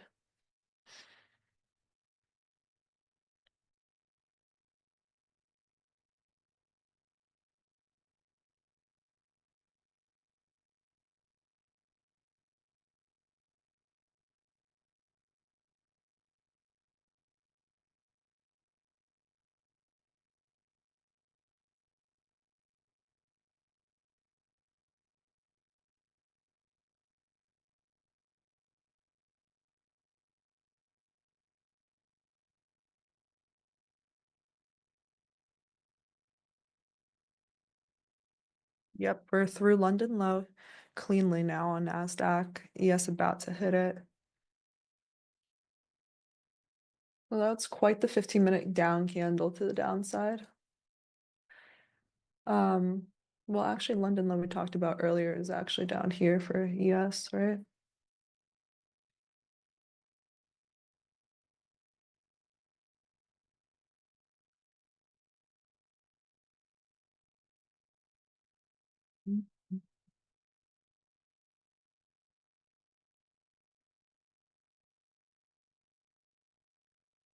So in that regard, ES is a bit stronger.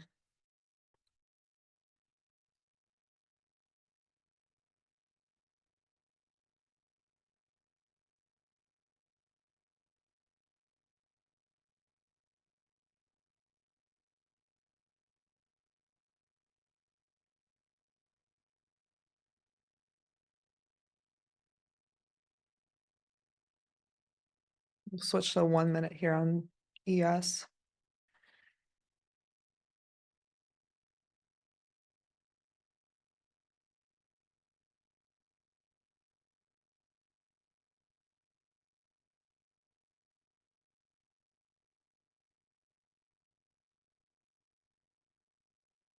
And on NASDAQ here.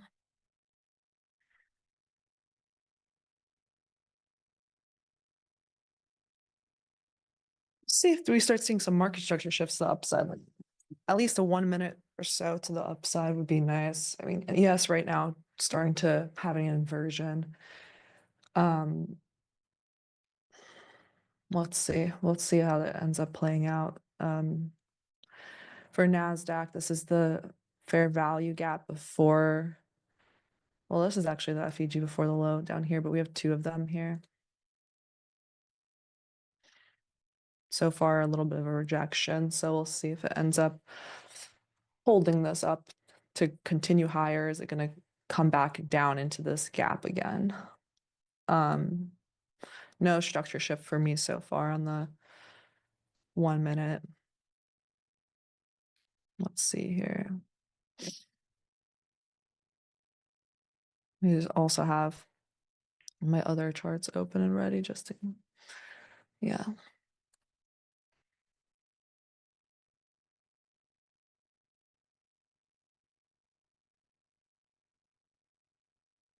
Okay. So far, I'll mark out this as a swing high to look out for the shift, and this one as well. But so far, we're still following bearish order flow to the downside. We'll see if it, yes, ends up hitting this London low, or will it remain as a low divergence? NASDAQ about very close to hitting new low of the day. So far, kind of been anticipating this first move to be the false move, the Judas swing to the downside, but haven't had any confirmation swing back up higher. A lot of people were also bullish, but so far we hit like Asia high and then we hit London low. So, and then just now, NQ made a new low of the session.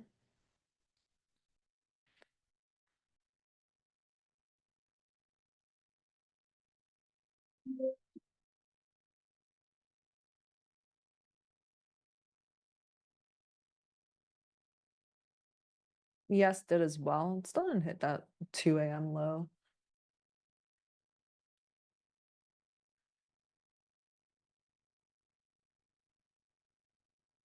Right, because for me, I look at London session starts at 2 a.m. and over here,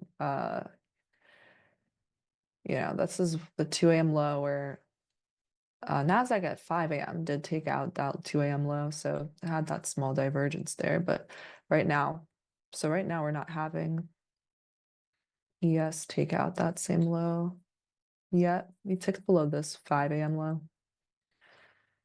I would still look for longs if we end up shifting on the upside. Because I would just count that as a divergence, and that, like I said, that would be good enough for me.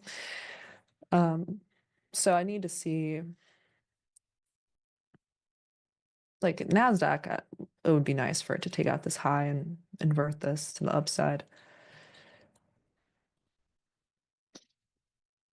Where was 930, you guys? Here. Your first FEG of the day is there. Yeah, it might be a tougher tape. I mean, I'll definitely be marking out my fib. I don't want to be chasing anything. That's for sure. It might be like if we break this and have that displacement, I'm definitely going to be marking out with a fib that leg because I don't want to be buying in a premium. Especially when you have another SIBI here. This is the first FEG of the day. And you have a bunch of the first 15-minute candle to the downside is pretty strong. So yeah, we'll see. ES is looking actually stronger here. We didn't take this low. So maybe ES provides the long better.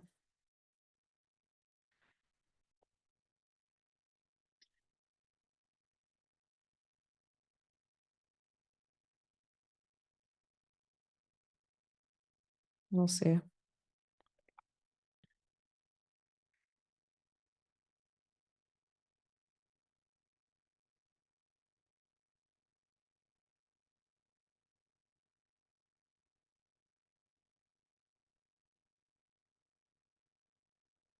don't really love that this FEG is in a premium. I'm not going to be buying that personally. We didn't close above this high either yet. So I'd rather this close above and be a breaker block. We'll see for NQ. Okay, I did close above now. It's actually pretty decent then. Let's see. from here. And now I'm going to be marking this out. You have an FEG here on the upside. See if NQ ends up inverting this to the upside. You have a breaker block and a fair value gap there.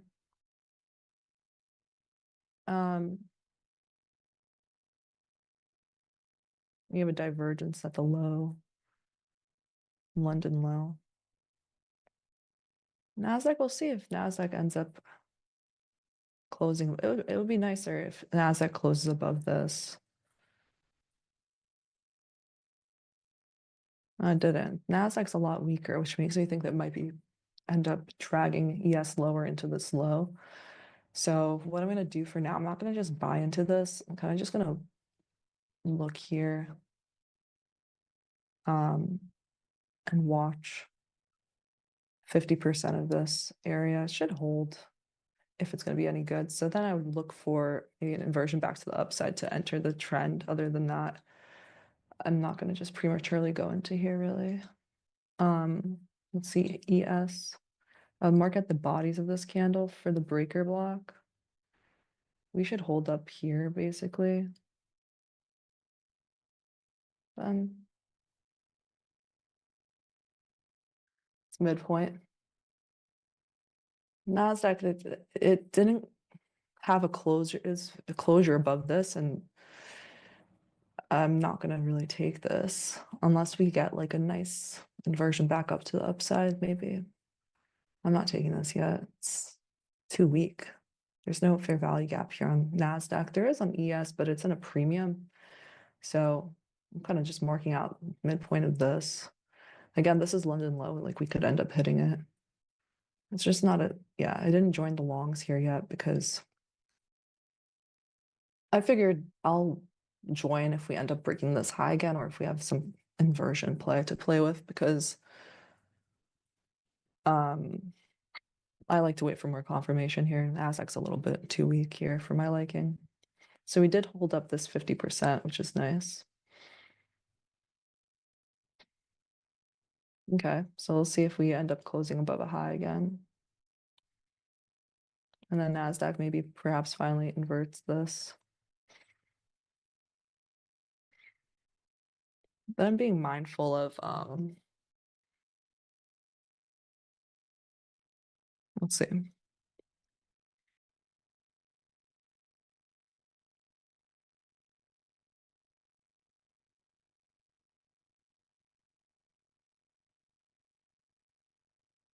That's really struggling.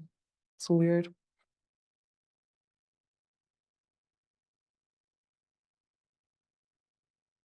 It didn't close above NASDAQ, that like little inversion I had wanted to close above. And we didn't have another closure above here. So it's really barcoding here. I'm not loving it.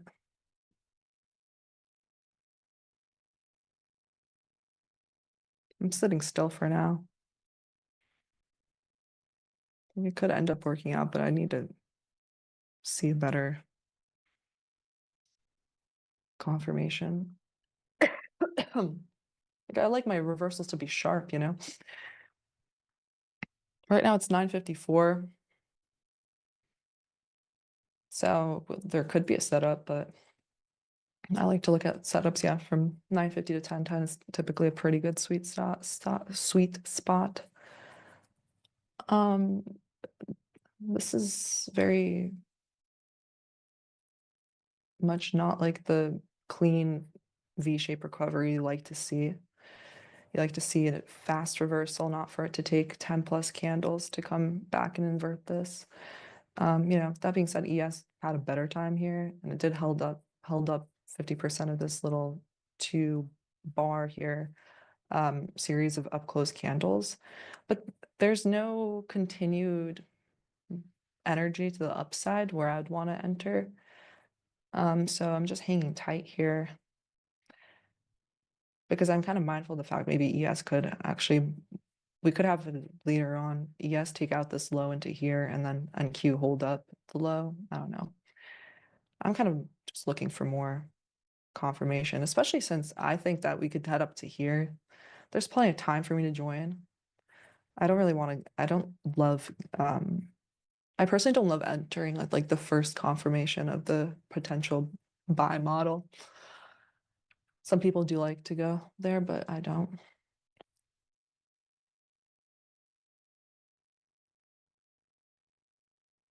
Especially since we already had taken some buy side, we take sell side. So basically what I'm just looking at now is we're going to the next swing high here. So far, I'm happy with like my hesitancy to join the move up because we haven't really gone anywhere since 940.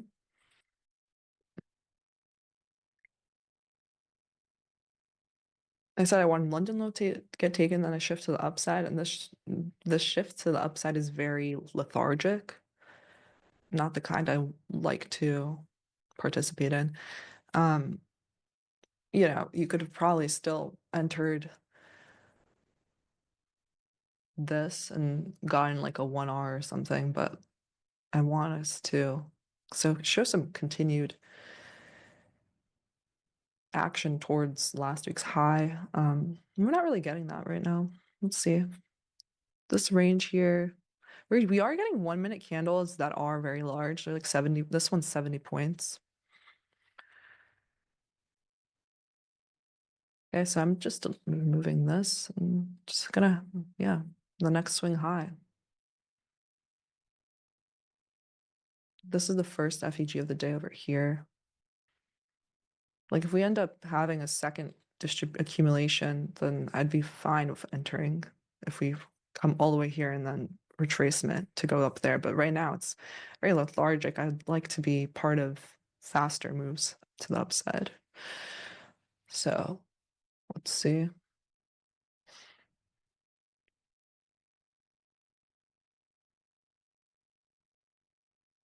Oh no, like the move down.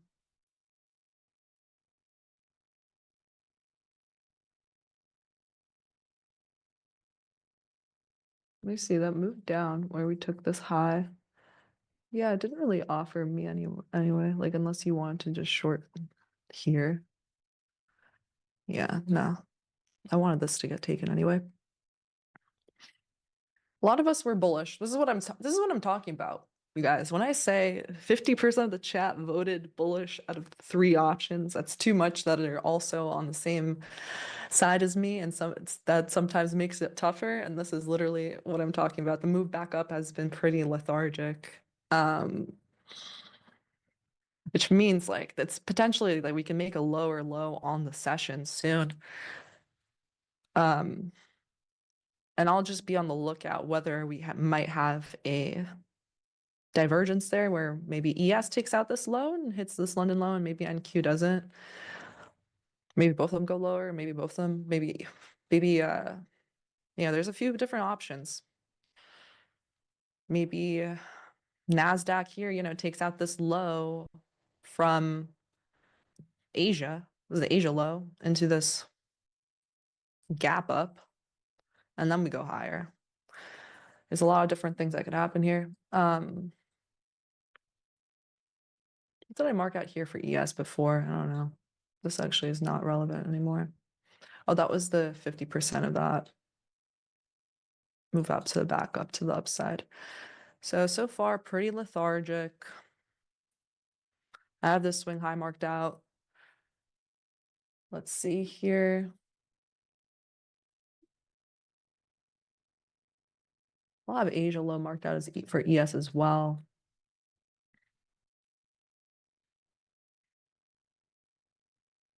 Down here.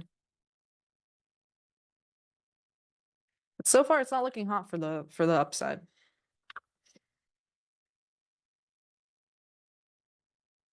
I haven't entered a trade yet. So we'll see.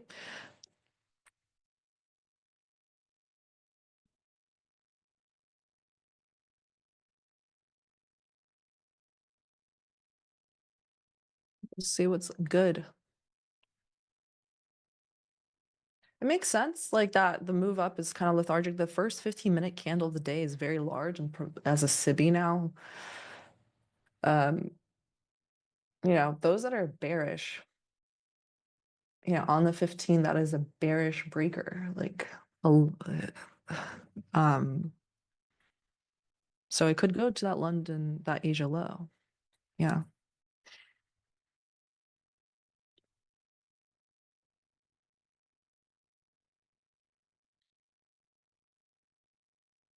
Well, that's all I know is that the upside move does not look very juicy. We're barcoding right now. And the way I know that is simply marking out swing highs and seeing if we have any FEGs on the way to the upside.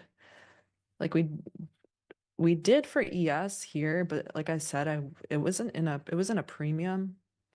And so I had marked out the midpoint of this and we held up. And then I was just looking for the next leg up to have a displacement to enter, and we didn't. So kind of being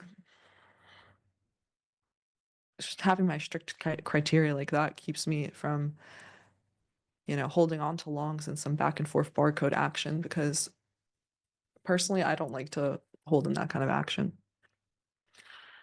So let's see here.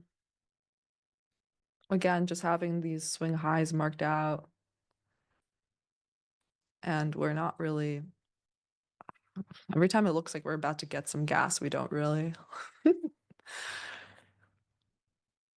See, so NQ is up 1.5% on the day, ES is up 1.4. It's interesting here.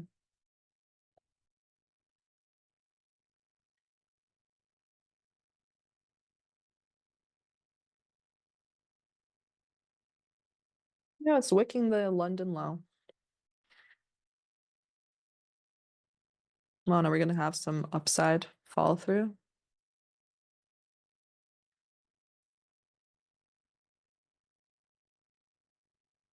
Like I'd like this to be a nice candle to the upside, personally.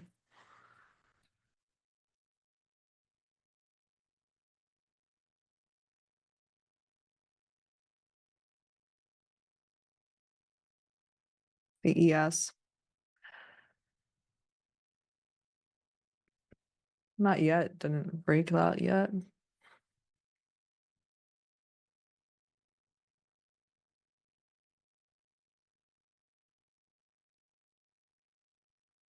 There we go. We're starting to have some upside follow through.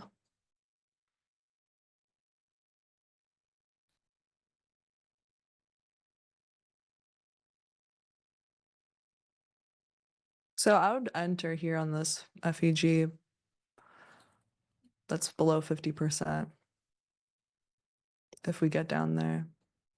If we end up breaking above this, then I'd consider entering there and having a decent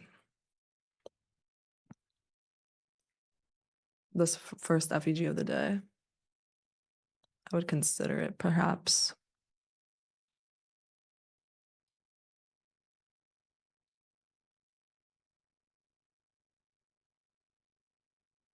If we wick this, I'm definitely going to be entering in 50% or below here.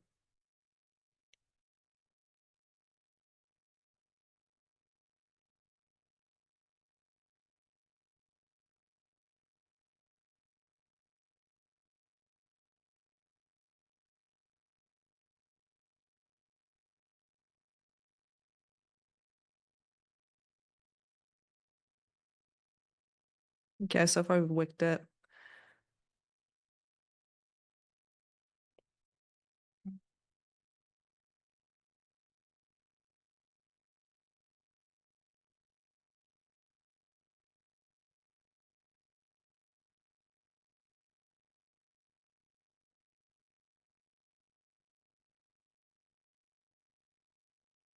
be for ES.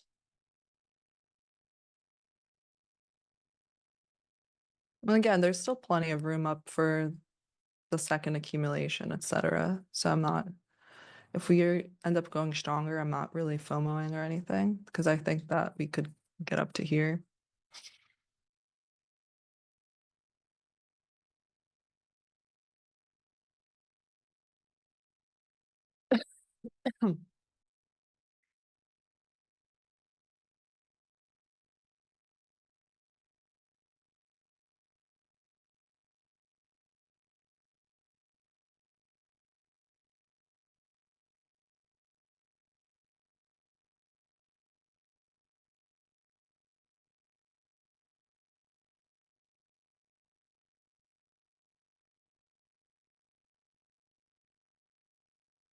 So NASDAQ was the stronger one here. I feel as if, yeah. NASDAQ.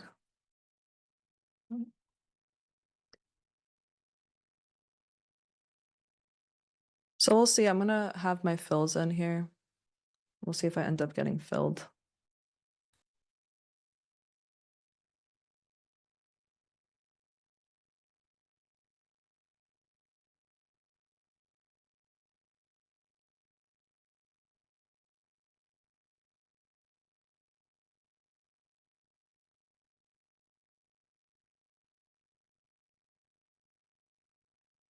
I put it at 50% basically of the move up higher.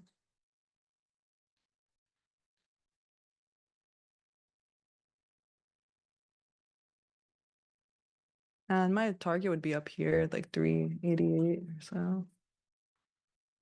Let's see. 386.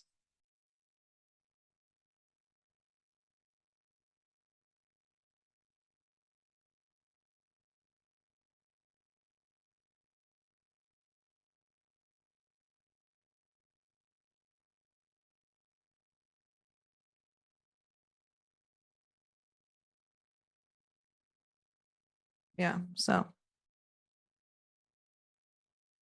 if we end up breaking this high again, I'd probably look for a different type of entry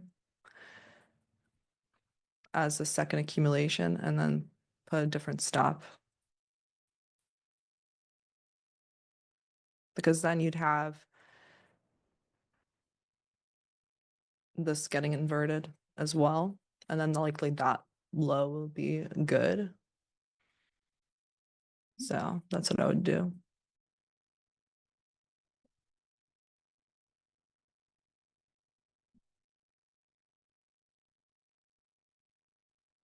You guys, I've been just told we're 40 viewers away from breaking an all-time record here.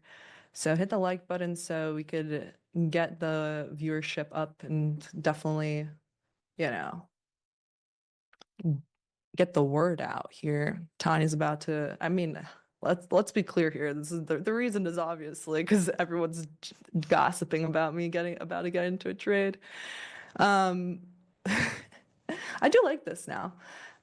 This is a mitigation block, fair value gap, nice. We had a nice lending of the hand that we're going to go to the upside. I just measured up the fib, so I'm not getting into something that's, I'm not getting into a premium. I'm just getting it at 50% here. And we'll see if I get filled, right? This could even, imagine it and not fill me. But I'm happy with this type of, I said I've been waiting and waiting, so let's see if I get filled here soon. Probably soon. Dun, dun, dun, dun, dun. Oops. Probably the next candle.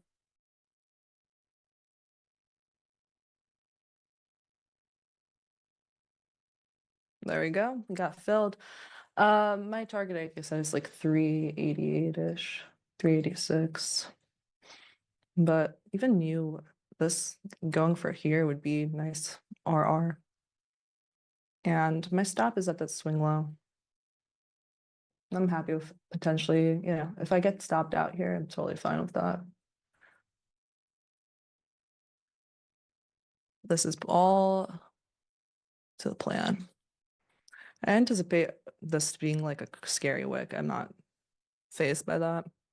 So, I'd probably take partials here and then hold for like 388s or so. So let's see if we end up getting there.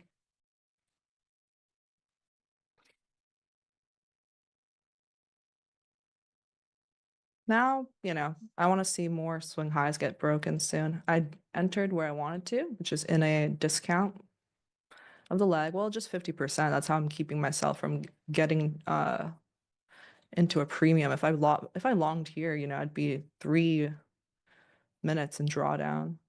Versus now, I was like half a minute in drawdown. And if I'm right, that should be like a sniper type entry. I shouldn't spend more than like 2 minutes or so in drawdown. We should see more moves up soon. And I like my stop, yeah. You know, if I get stopped out, then that means I'm wrong on the direction. And we're gonna go lower first. I'm okay with taking that stop. It's a large stop, you had it, yeah. But that's where the swing low is. I'm sized appropriately and yeah, I don't want to get wicked out or such. So far I'm about a minute and a half in drawdown, about 20 points or so. It's not too bad. Let's mark out this FEG. This is the one in the discount. So we'll see if we end up holding that up, which we are so far.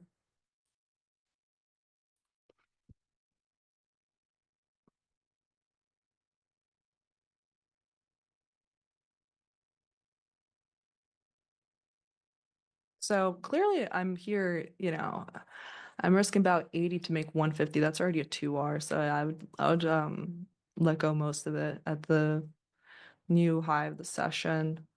And then I would hold the rest for like 388 as long as I don't get stopped. But yeah, still gonna monitor this. See what's ES doing. We just broke the record for record amount of viewers on NinjaTrader stream. So shout out to you guys for coming to support me. That's always fun. I'm clearly the star of the show. I'm just joking, you guys. Not really. Ha ha ha. No. Here, we're back at break even now. We've been holding this up for a bit, so this is pretty good. So far, I've been like 2 minutes in drawdown. Now we're back break even, starting to see a nice green candle to upside. You know, it's my thought process is that we should start seeing green candles up, you know, invert this downside little one, and then, you know, skyrocket up soon. I should start seeing green candles to the upside soon. This is a nice one. It's about 50-point candle to the upside. Yeah, pretty decent. So let's see if we hit this buy side. These are pretty smooth highs, you know? Yeah. These are now equal highs kind of from, yeah, the Asia session high and the pre-market high. And then, of course, I have my final target up here, like 386, which is last week's high.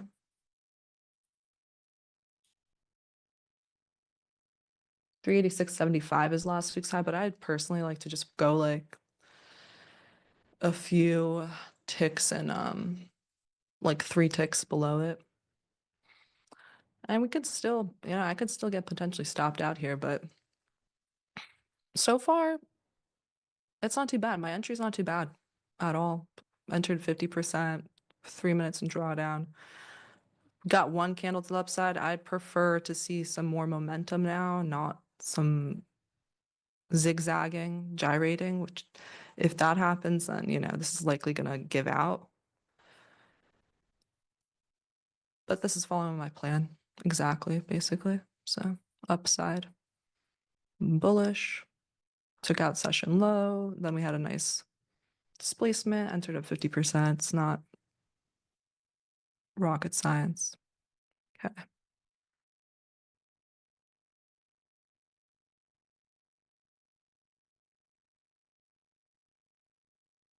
Yeah, that's where I would go for the second target. And now I just let it do whatever. So digging again, that's like not a nice candle to the downside. We'll see if it ends up inverting. If it does, then, you know, it's more likely I get stopped. We didn't get any follow through back to the upside. It's digging further. We'll see if ES ends up holding up that swing.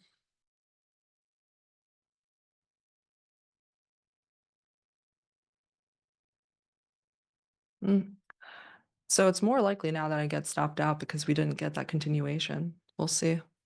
We favored this little FEG to the downside. So it's more likely. If it does, then I'll just wait until maybe an Asia low gets taken and then I'll try again. But Yeah. That 10 a.m. reversal did look good. So, especially from 10:02. So I entered at like 10:11. So far, still in the trade. It's just very wonky. And, that's why I have to stop at the swing low because, I mean, this kind of pullback was wonky too, but it still respected the swing low. This one too, still respected the swing low. So we'll see if the swing low gets respected. Let's see.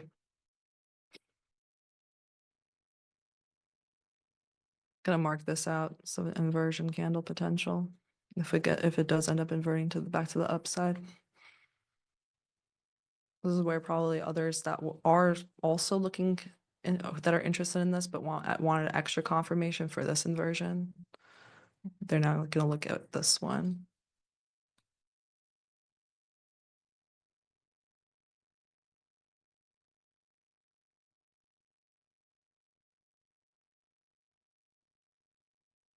So I was like 2 minutes in drawdown, then in slight profit for like a minute and a half, and then another 3 minutes in drawdown. It's not looking like a great day, but I'm sticking with this.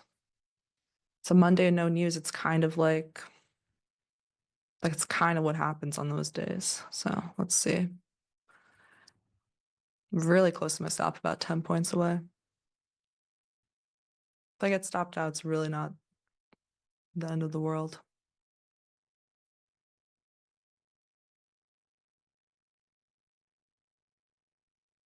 So we didn't respect this, which sucked. Then we didn't respect it when here we inverted that. Now I'm looking at that one. We basically, yeah, this is like the last line in the sand. We have to start seeing more bullishness like here.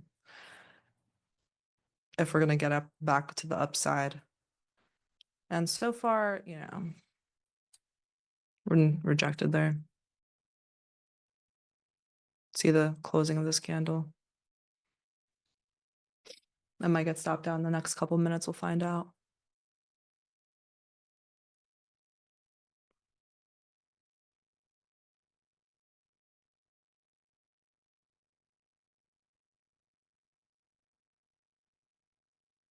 Or are we going to invert to the upside and then finally get that second push up? I don't know.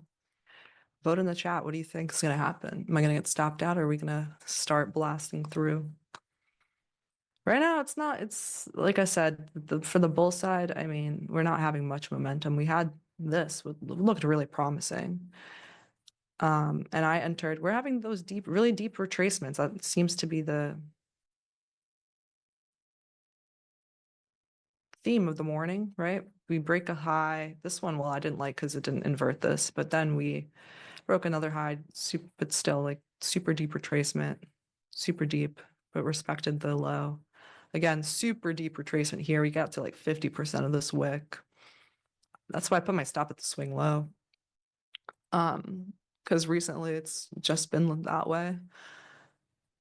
We didn't invert it yet. We'll see if this candle does well. Does it? This is the low. So I basically mark out the low of this candle to the high of this one, which I didn't even mark out the best, but here. So I'm just seeing if we're gonna invert it to the upside. And then, there's other people that play this kind of strategy. If it closes to the upside and then they put the stop here. It's kind of like the same idea, but different entry, looking for more confirmation as to go enter on a inversion of the pullback, which I do sometimes. I would have done it on, like I said, on if we had one like here or something or here, but we didn't even have a nice FEG there.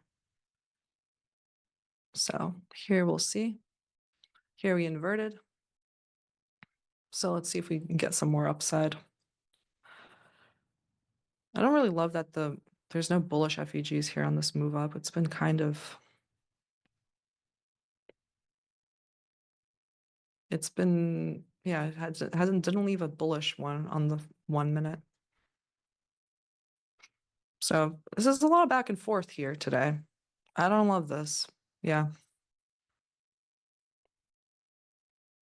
I'm still in it, but don't really love it. I'm thinking about maybe putting my stop back up here, but we didn't break a swing high yet. I'm going to go with my original stop. But the people that do like to trade inversions, you know, they would enter here. They would put a stop here. From what I know of that kind of strategy. So, and then there's another one here and a swing high here. So this is going to be like the second area I'm definitely watching for more upside. Let's break this with a fair value gap to the upside, ideally.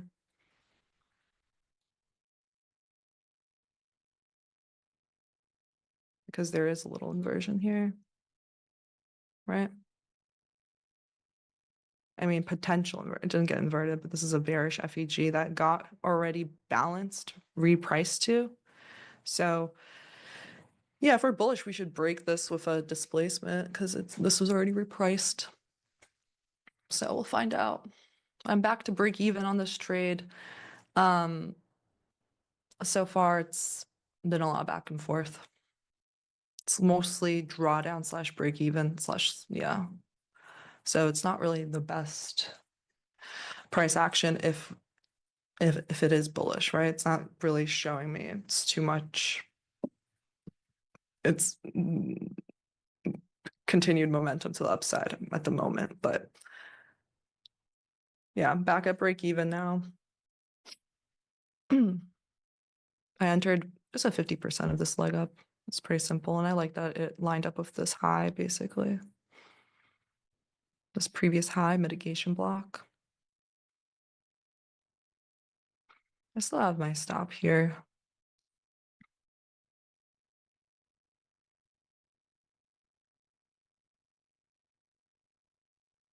But essentially, yeah, if this low gives out, it probably will take this low. It's taking a long time. Again, from it inverting, you don't even want that to happen. So these reversals have been taking super long. I mean, probability of this trade working out just keeps going lower because of the amount of time it's taking. But doesn't mean I'm not micromanaging it though. But I am like kind of journaling that if in the future I do want to like make a time stop or something. But today I'm giving it more breathing room in that regard because it is Monday, no news, and it's like, okay. You know what, I would be annoyed if it ran up now without me and it didn't actually take my stop, right? So what do they say? They say like, don't complain about, well, this is what ICT said to me. He said, don't complain about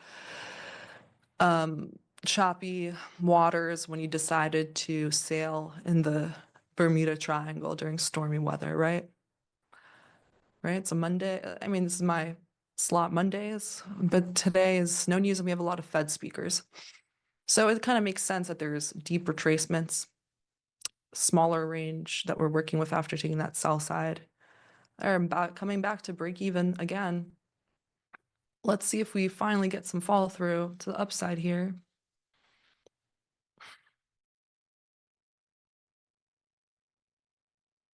I'd like this swing high to get taken with a displacement, but it certainly is not in any kind of rush today.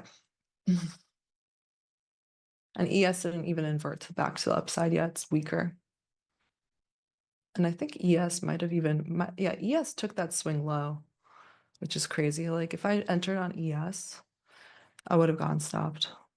So it's totally possible I get stopped out on NASDAQ. I just ended up taking NASDAQ. I think it broke this high first and it looked more, today it is up a higher percentage. And if it is like a similar setup, I'll more likely to not take NASDAQ instead of ES. But yeah, ES took this low, NASDAQ did not, which is interesting.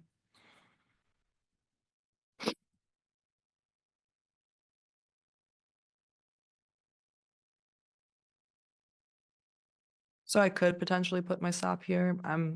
It's not much of a difference. It's like a 10-point difference between here. But the thing is with I move my stops when we get to like first target, etc., like,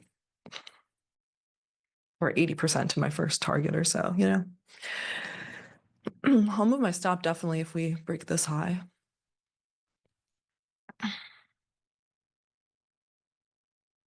If we break this high, maybe. Depends on how it looks like. It really depends on how the leg looks like, because I'd rather it look jagged. So, and I always think about where 3 PD arrays would fail, right? So this would be like an inversion would fail and a swing low would fail. So I would need another one to move my stop up to here. Well, like the swing low. Now we have this closed above this. But with this, this did not take out any liquidity here, so that's not really an order block that I care too much about. Anyway, so let's see if there's an FEG on the upside here. Ideally, there should be. If it doesn't, it might get stopped out because I want more displacement through more highs.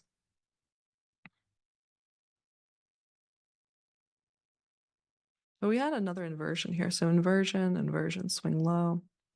Yeah, I think I'll move my stop up to this low because this is where the divergence was anyway with ES. So I just moved it slightly up. Once we make like another FEG, I'd be more comfortable moving it to this low. Like I said, I don't want to micromanage this too much.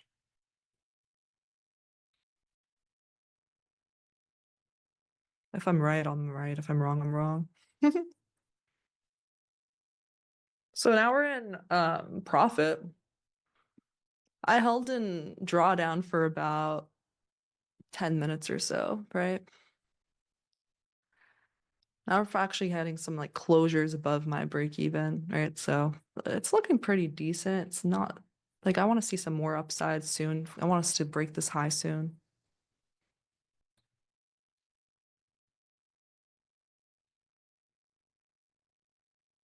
Yeah, if we break this high, then maybe, yeah, I'll definitely put my stop up to here. This would be 1R. Like, depending on how we do here, it's like maybe I'll take a small partial. I don't know. It's just because if I hold for this long and you know, then let it come all the way back. It really depends.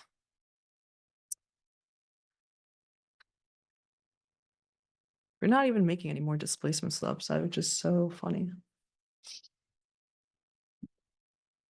We're not really seeing this. Yeah, this leg up here is not really that clean either. But I think I can move it. I think I can move my stop to here. This completely balanced this. I would want us now to start going up higher here. Inversion. This took out this, yeah. Breaker, inversion, swing low, 2 inversions, and a swing low would get taken out here. So let's move our stop. Yeah, now I will move my stop up. Because really, I mean, the swing low should get respected. Because this made a new swing high, right? So now my stop is better than what it was, right? I moved it about 30 points up. So it's a different RR now. I'm risking about 47, right? Yeah, 47 points. If we get to this high, then how many points would I be up? Like 70. So then dynamically, if we get to this high, right? If I'm risking now 47 to make 70, yeah, I'd probably end up taking a small partial here, especially if we just wick this and we start looking lethargic, then that's a 1.5 R, and that's like that's not bad. Like this is just the way that this action has come about that I have to sort of adjust my trade at this point. We'll see. And it could end up coming down and stopping me out. It's totally fine too.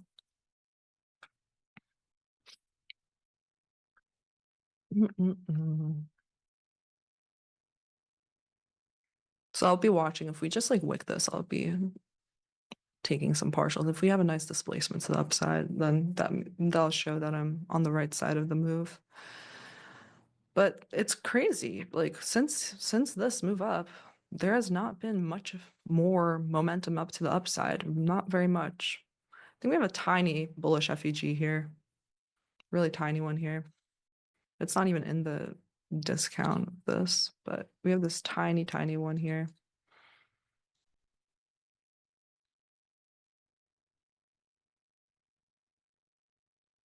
It's in a premium of this leg. We've been painting back and forth, back and forth. I want to see some real strong moves to the upside soon.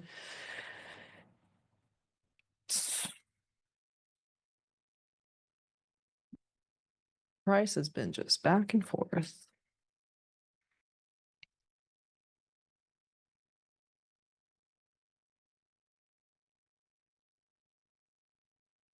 I'm in slight profit.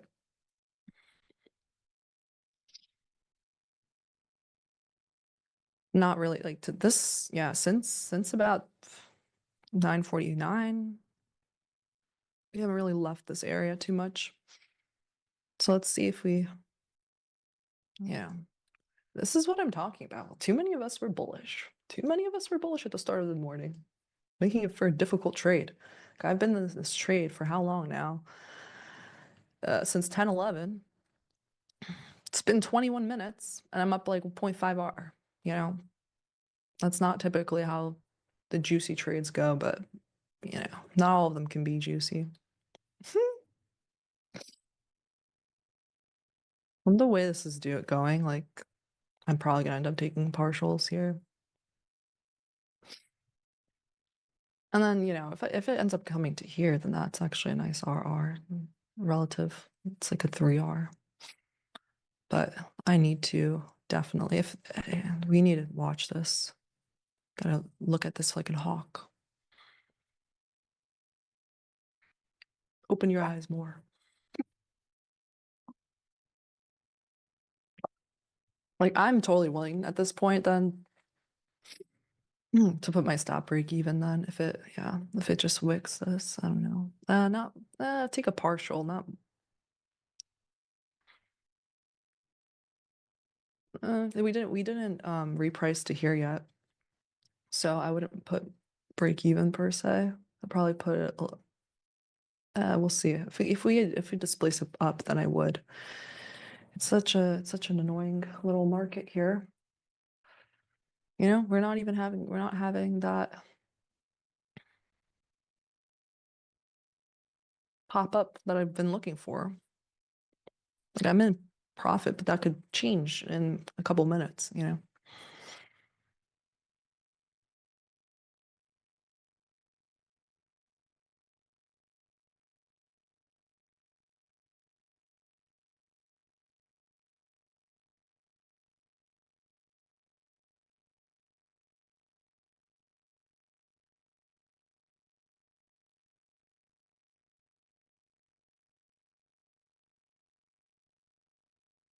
But so far I'm happy I kept my stop here at the swing low and I didn't get stopped out.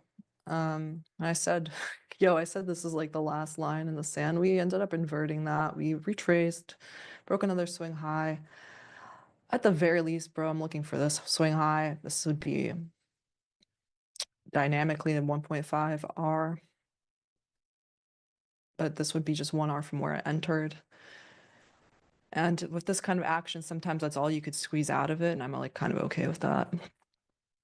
So we'll see. It's 10:35. Been in one trade. You know, I mapped this out since the pre-market.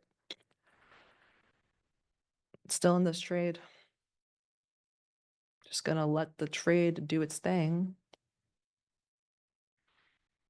I'm not sweating bullets or anything, so that's good. I'm pretty chill. We've been pretty chill. Hopefully, if you like, you know, if you have the same trade bias or idea, you know, that's all I can hope for is that sometimes people say that I make them calmer. Everybody, don't panic, remain calm.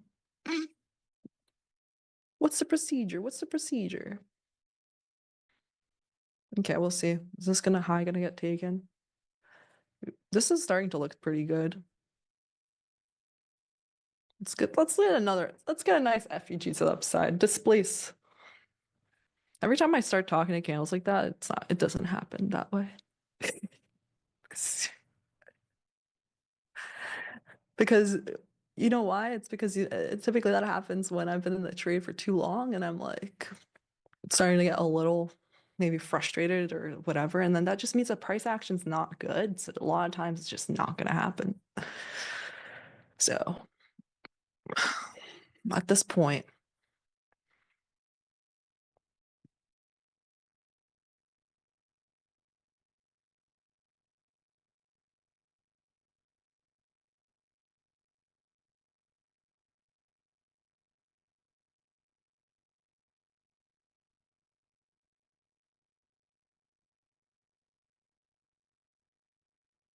you have a tiny volume imbalance. That's what you have here. Still not very. It's not the best. It's not the worst.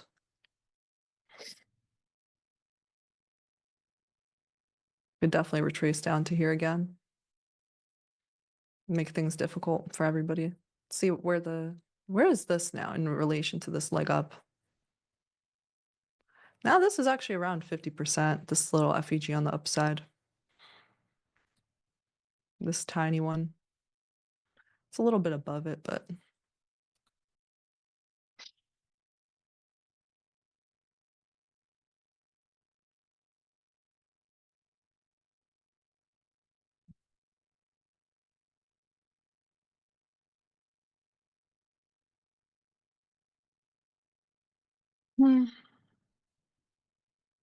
this is a pretty, you know, crappy price action. At the very least, I'm happy I didn't long in the premium over here, you know. I'm happy I longed at 50% of the leg up and stayed true with this. I'm happy I put my stop at the correct spot, the swing low. I didn't choke the stop. You know, we're just hanging around near this high. I said I wanted speed through here for us to see a lot more follow through. We haven't seen it. We sort of had, you know, we had a nice break above here, but since then, you know, we had a little FEG here. So it's like decent. It's not my favorite, but it's decent. It's like ranked maybe 6 out of 10. If I would have ranked today's price action, actually, I would say like 4 out of 10. I don't know. Not the worst, but certainly not the best. I'm watching this. We wick this, I'm taking partial. It's 1.5 R here dynamically because I moved my stop up, you know. It's not bad. So boring. ES is just boring, boring, boring.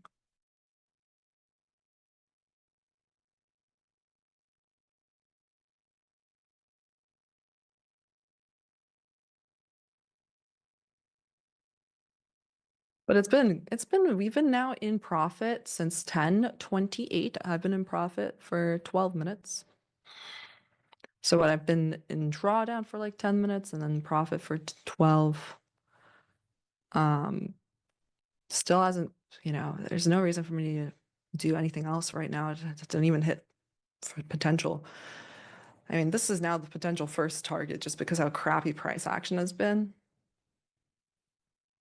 It's a really small range for today, right? Comparatively.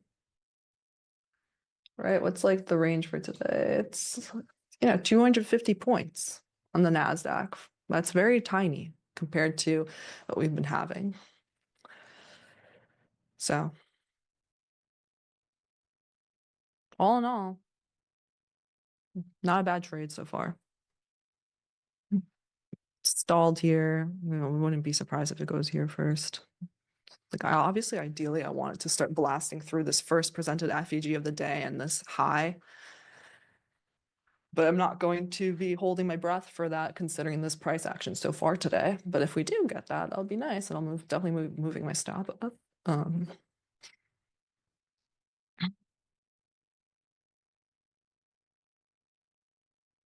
See, there's 30 seconds left in this candle. We're gonna get a nice power through to the upside.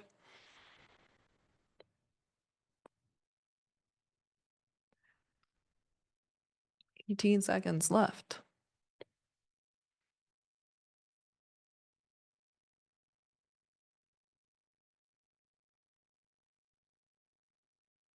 All right, we just wicked that.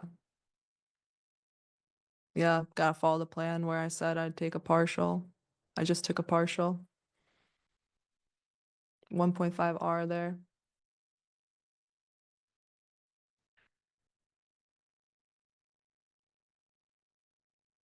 Partial. Honestly, my stop has to be break even now. It's very possible for us to come back down now.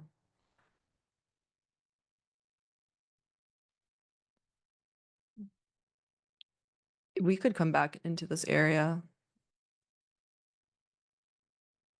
Wicket, like the inversion here, swing low. But yeah, I don't want to. I've already been very patient with today's price action. So we booked a W there. Very least got a small W on the day. Protecting my profits and paying myself for sticking out in this trade. And I wouldn't be surprised if I get stopped out in the rest. Like I wouldn't. But I'm holding. Why? Because we didn't displace here. That's sad. We're respecting this FEG again. So actually, I really wouldn't be surprised if we end up stopping me out on the rest. Especially ES struggling. ES is the weaker sister this morning. It didn't take this high out. So if I end up, I booked small win, that's fine. And actually, like I said, I actually do kind of anticipate it to even come back down here now because of the way that it reacted here. Like, yeah, it's ugly. It didn't close above. We didn't get that nice series of up close candles, more displacements there. It's just a grinder. It's a slow grinder. So hit that like button. We booked a W. W in the chat. Slay. Yeah, ES is struggling. So I really don't expect this to be great. It makes sense because this was such like a rapid and large down close candle. We didn't close below this, actually, this London low. And that was nice for point of interest, a little market structure shift. Entered at 50%, which really helped not be in drawdown for the entire time. I was certainly in drawdown for a long time because we retraced a lot. But here, this is lethargic. Look at this 15-minute candle. We just took the high. Now we're coming back down in the retracement. So it's very likely, I wouldn't be surprised if I get stopped out at break even soon in the next 15 minutes or so, even the next 5 minutes. Yeah. I'm not going to completely micromanage it because in case it does reprice to here and stop there, like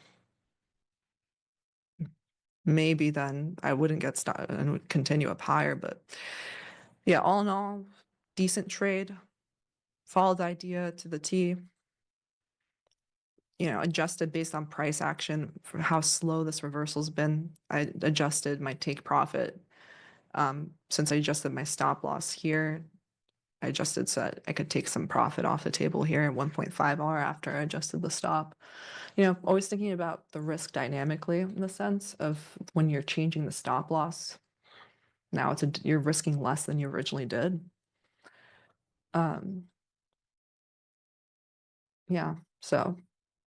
And then in those points too, in the better price action, if I'm adjusting my stop loss and then it provides a better entry and I'm quite confident about it being a low resistance liquidity run, which means we're just making higher lows, higher highs and higher lows and higher highs on the way up, right?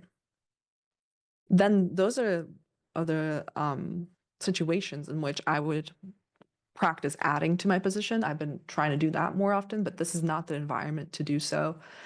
Clearly, it would have been a different story if I had entered here and then this was a nice little wick to the downside, and then if it inverted this immediately and closed above this high and it was a quick market, then I would probably try and look for ads, because then I would move my stop up to there, right? If I'm thinking about a different potential structure. But this, when you see that the reversals take forever, right? Even from here, when we marked out London low and this inversion took forever to happen, this is the kind of market that I don't like as much, and I don't add to positions. Instead, I, take partials a little bit more aggressively. So far, what did we do? I said that if we wicked it, and this 1 minute candle did, it looked really good too. It started looking really good, but then we wicked, and I was like, okay, yeah, got to take that partial. The next candle had no follow through to close above this. So it's been really slow.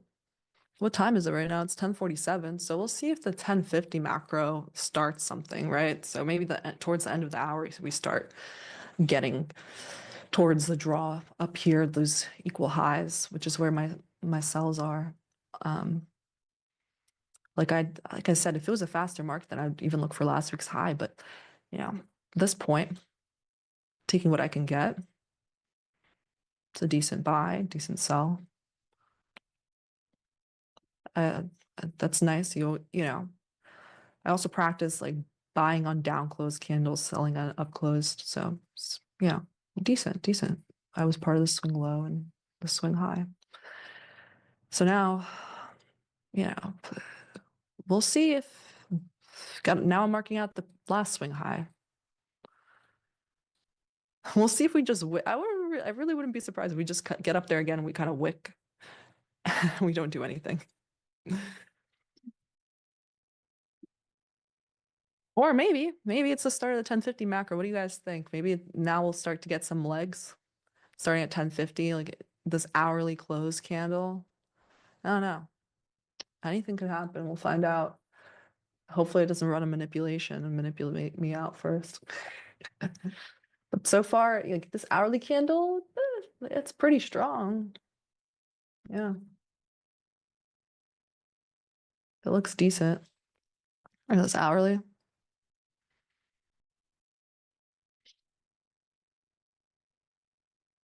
was a nice, from where it opened, we're like 120 points above. So we'll see if we take the previous hourly high. But even if it doesn't, like maybe the next hourly candle will. But that being said, though, my segment does close at 11. But all in all, everybody knows what the position is. It's the worst thing that can happen now is I make a little bit of money. I get stopped out the rest at break even while taking some partial there. But that being said, the start of the 10:50 macro right now, if we get like a displacement to the upside, then I'll definitely move my stop up to like the last swing low, because I just want to be part of a low resistance run then. Otherwise, I'll probably get stopped. Well, let's see here. We're going to break this. Will we break this high and finally invert on NQ and have some up close candles, large ones?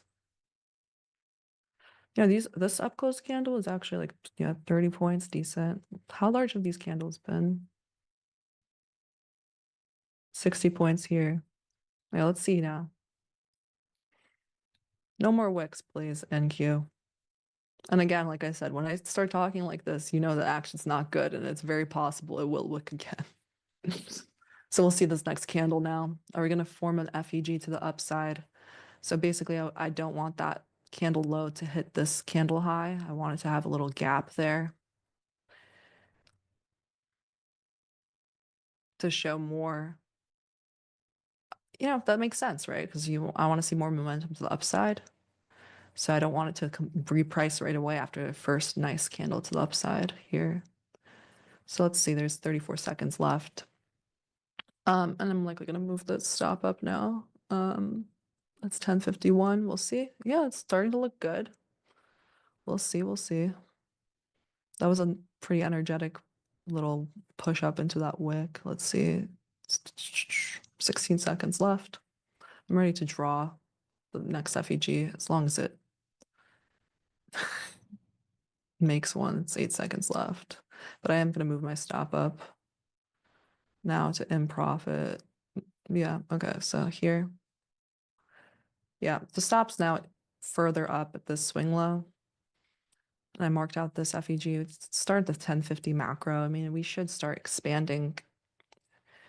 Otherwise, you know, I'm okay. I'm happy with taking this stop here because it would be after it took a swing high, it would be like an inversion to the downside and can run another manipulation. I don't care, but I don't want to be part of that. So we'll see. It's respecting that so far, this, right? And here 3 PDRs would basically fail, yeah. Like a mitigation block, you have a swing low, you have a FEG. So yeah, 1052, it's looking good. It's starting to look good, you guys. Will we finally expand? Will we get that buy side hit? What do you guys think? Type it in the chat, yes or no. I've been in this trade since 10/11. Ah, what's the procedure? What's the procedure?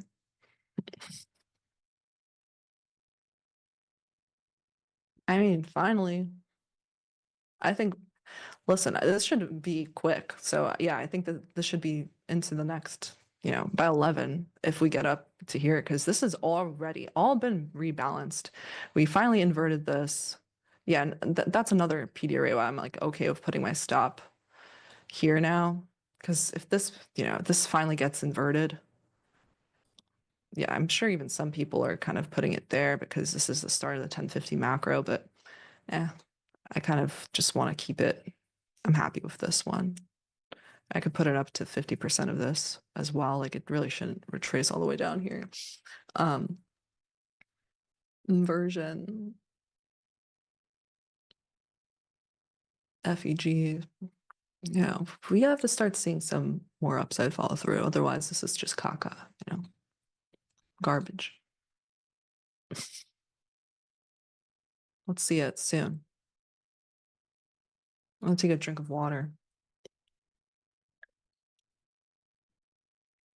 Want big green candles upside now. Yeah, I get my hourglass. I have an hourglass in the back here. I also have a little timer here. Right? This is a really good visual timer. It's a simple few bucks. I'm gonna put just like 5 minutes. I can visualize it. It's also good if you want to like do stuff and, you know, if you have trouble seeing time passing. Let's see. Okay. You know, so far, you know, we broke that high. We didn't invert to the downside. We did not. It's holding up, but it's certainly not showing more momentum. And like I said, now is kind of the time where I'm having a time stop, which is why I'm comfortable with just moving my stop up into profit now. Because really, I think that into like the 11 a.m. or the beginning or 11:10 really is my time stop for this. I think we should hit this upside by then, or at least, yeah, we should be following through. And we'll see. We'll see now if we're going to invert this.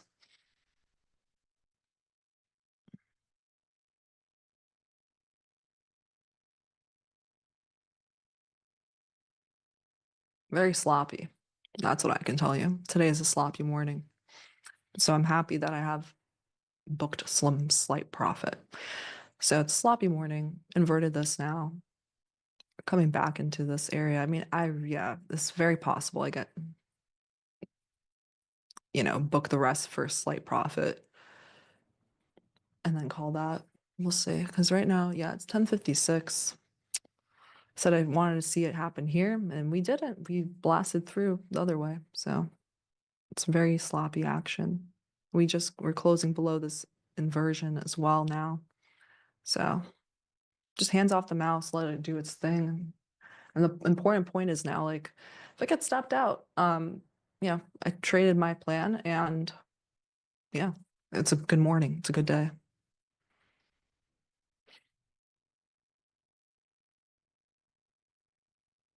He'll be right on time too. It's like 10:56. Yeah, likely it gets, yeah, I just got taken out there on the rest. So, all in all, considering I was bullish, followed my plan, took some profit. We really lethargic moves back to the upside, right? Every time I said like, oh, I want to see this high get taken strongly, it wasn't strong. Although it did respect like some swing lows being taken. I'm happy with how I did. I protected my profits. And now, yeah, I mean, it's a pretty small range, so I'm quite happy with my performance given the relatively small range on NASDAQ, right? Because we had right here 250 to 986. It's like 275 point range or so. Given all of that, you know, we didn't have a lot to work with this morning. Yeah, 270 point range. Given all that, I booked 70 points, right, from here to here. I'm happy with that. And protected the profits on the rest. And right now, you know, I don't like it. I don't like being a part of a move where we just wick a high and then come back, take out a low again. And that's just it's definitely a high resistance move here. We had an SMT here, which, you know, saved me from getting stopped out. ES did take this low. So that also provides like a kind of difficult morning as well, since you do have a little bit of that divergence there. And then last line in the sand was this, didn't get taken. So overall, like reviewing this trade, very happy, you know, was very patient waiting for this to get inverted, waiting for a swing high with a displacement. And we clearly got one here. Followed the plan of not getting in a premium, you know, followed the plan of drawing a fib, getting in on the 50% retracement there, held through, followed the plan of keeping that, you know, not getting chickening out of the trade, holding it to this swing low. And then adjusting based on the price action, just taking a really, really long time. There's the timers, 5 minutes left, and we clearly did not start expanding towards that second target up here. And then, yeah, just adjusted accordingly. And overall, good day. It's a good day. Tanya, great job today. Oh, thank you, Jim. Appreciate it. Yeah, that was spectacular to watch. You are spectacular, by the way. Oh, thank you. Yeah, it's never a bad day as long as you follow the plan. Yeah. So do Mondays generally, do you generally do better on Mondays, or not, just another day in the week? Mondays are typically slower, like I said, actually. And so at some point, sometimes I would just like not even take a trade depending on not even really look at charts too much, depending on how I look at the rest of the week for the action. But you know, today, actually, all in all, it's a pretty decent Monday. You know, we hit record amount of viewers. You guys hit that like button. I appreciate that. For all the support. You know, I do post you know, I don't know that some people might be looking at my channel. I put it on my community post that I'm here. And, you know, all in all, it's a little wonkier, like not like when I'm reading price, I'm like, okay, I want this to get respected. I want to see more upside follow through. Yeah, sure, that's not going to happen, but expecting that, yeah. And then being more patient, I kind of expected that, and I was more patient then, and I held that stop to that swing low. Number one, and number two is, you yeah, just remaining patient and following the plan. And all in all, it still worked out. So maybe it's not. I also, a lot of times I was talking to somebody that asked me, how often does price do exactly what you want it to do when you say like, okay, I want it to break this high with a displacement? And I realized like only like 30% of the time, right? So it's about not getting frustrated when it doesn't do that, right? So, and following and adjusting a little bit, like you can see here, I adjusted by taking taking some profit at those swing highs, and that was a good decision. So, yeah. Yeah, that's awesome. Your timing is perfect, maybe because I think the president is going to have a hot mic pretty soon. And there you Uh, go. That could definitely be part of, the large retracements and the wonkier action. So that's, yeah, mhm, I mean, that's going to be interesting. We might start seeing some crazy price action soon. yeah. All Well, in right. any event, awesome job. Appreciate you being here with us. Looking forward to the next time you are here with us. Thanks for everything. Thank you, Jim. I'll see you next time. All right, all right. Well, let's shoot into some midday markets right now, and then in a little while, Shai's going to come in. We're going to talk about some hot commodities as well. Um, bear with me 1 second. I got to get something adjusted here. All right, hang on a second. Let me just tilt this guy up a little bit. A little bit. There we go. All right. I think that should be better for everybody. Let's take a look. I want to talk about, and Tanya just kind of mentioned this about the breakouts, and this is E-mini S&P. This is I don't have a lot of stuff on this chart, but I do have a rectangle, the shaded area here. And one of the things I wanted to kind of show you guys that I've been using more and more, especially when the markets aren't like, when they're sideways, right? This is kind of a sideways market. Yeah, it looks like we're up a lot. The y-axis kind of fools everybody, right? I mean, just to kind of put this in perspective, I'm going to get my ruler tool out. We'll just say we'll see what the breadth of market is today. 1.63%, way smaller than it was last week. Every single day we were way higher than that. So 88. So we have 88, approximately 88 points arranged today, right? Approximately. And if you kind of look at that ATR right now, the daily ATR on a 14 period look back is 213. So we're not even halfway there yet, right? So this is kind of a regular day almost, I would say. So what I did was I put a rectangle over on the side, and what I'm tracking is the previous session's close. And remember, this is Monday, so the previous session's close was Friday. Regular trading hour close, not the extra Globex, the two extra candles here. This is a 30-minute candles. So this closed right here. That's where we closed. And then I measured the distance between where we opened, right? What was the open price on regular trading hours today? And let me see if I got that right.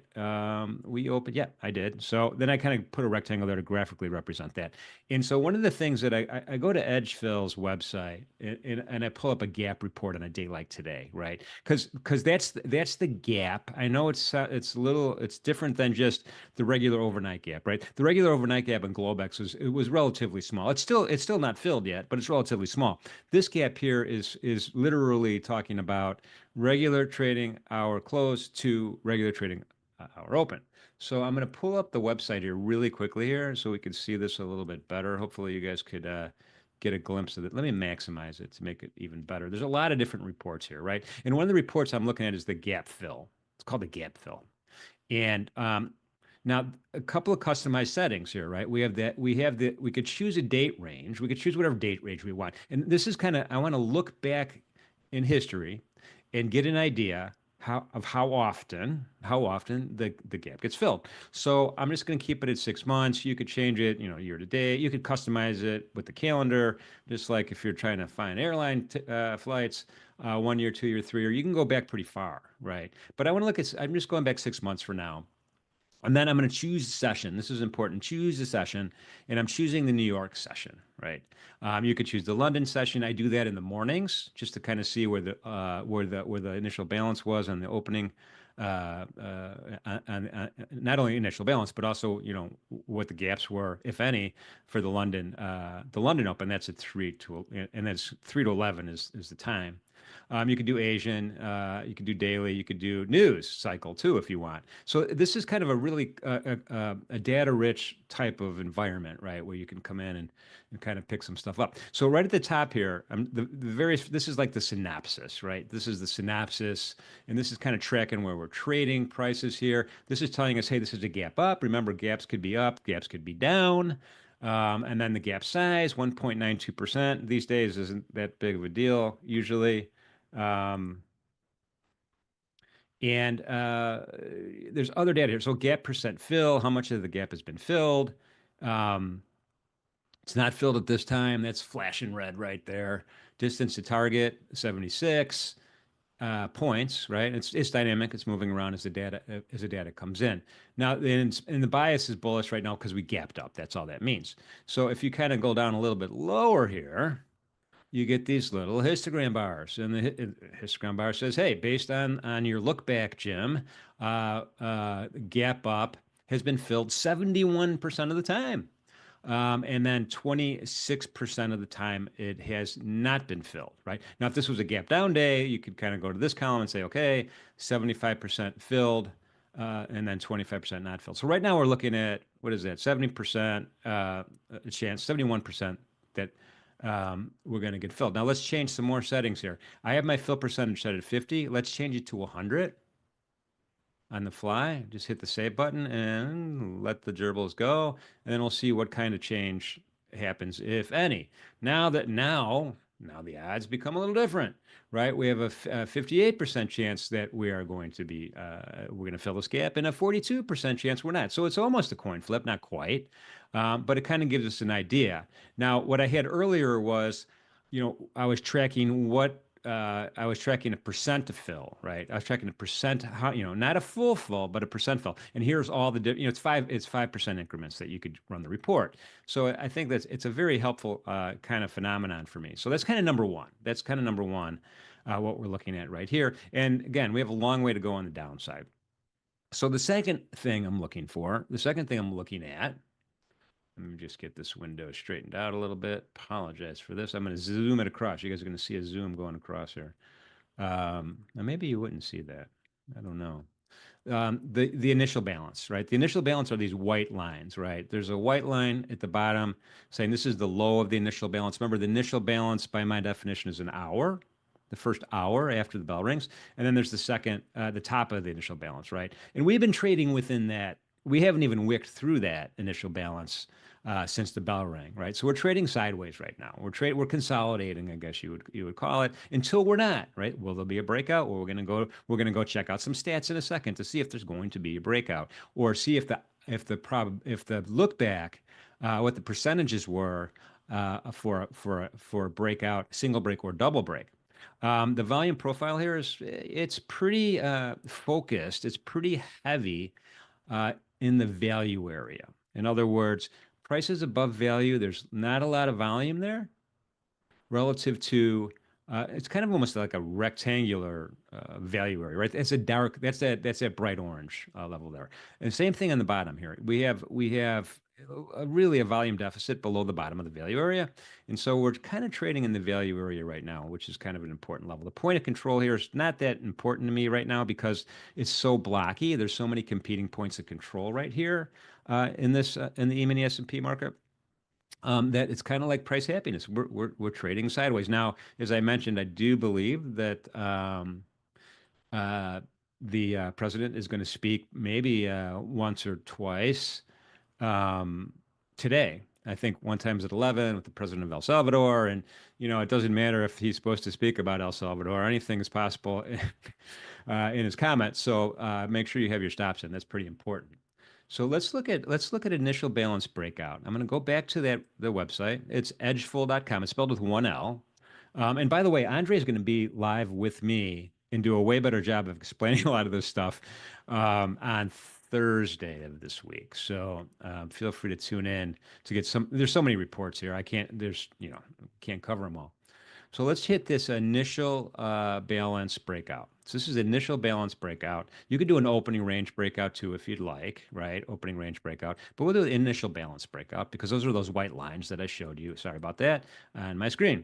And now I could do, set it up however I want, right? I could change my look back if I want to year to date or anything else. I'm going to keep it at 6 months again. It's going to be based on the New York Open, right?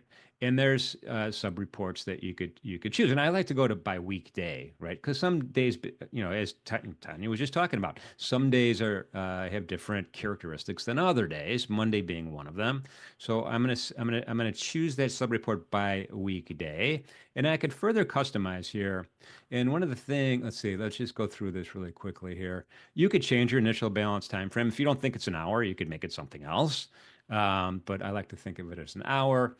Breakout criteria here. This is what I kind of customize. A lot of people don't. A lot of people want to see this want to measure a breakout by wick. A lot of people, but I don't. I want to see a candle close either below the initial balance or above the initial balance. That's my criteria, my breakout criteria. And then, and I want to base it on a candle size. So I'll base it on a 30 minutes since that's what I have on my screen. And I'm going to hit save and it will calculate a whole bunch of information for me. And let's kind of take a look here. So I have Mondays highlighted, right? Monday's the first thing. And you'll see that it says, hey, 88.46% of the time we had a single break. We had a single break of the opening range. And then a 3.85% of a double break. And a 7.89% chance of no break whatsoever, right? So now this is telling me, all right, most likely, I should be thinking in terms of a single break. So I'm going to go ahead and just move this out of the way. We haven't had one yet, right? We need a body of a candle to close, which means we won't know until a candle starts trading either above or below for 30 minutes to see if we can get that close. Right now, it's just sideways here, and I'm just going to move this over. So right now, again, the odds are not based on the look back. We're talking no break is 7.69%. So someone might say, aha, this might be a good opportunity for a breakout trade, either on the downside or the upside. And now that I think about it more, I'm thinking, okay, what's more likely? Is it more likely we're going to have a breakout to the downside and then try to fill that gap? Or is it more likely we're going to have a breakout to the upside and make new highs? So now I'm leaning toward, hey, maybe we're going to have a breakthrough on the downside. And the other thing that's interesting here also is the bottom of the initial balance is the same as the initial balance for the London session, right? And the London session did actually generate a single break. So what am I going to do? I'm going to go back to this report and I'm going to change my criteria from New York to London. I'm going to change this from New York to London and just see, what the double break scenario is here on a Monday. And the double break scenario is almost 40%, right? Double break's almost 40%, but still 60% no, 60% no on that double break. And if you look at those purple lines here, right, this is saying, hey, we've already done the single break. That 60% has been achieved.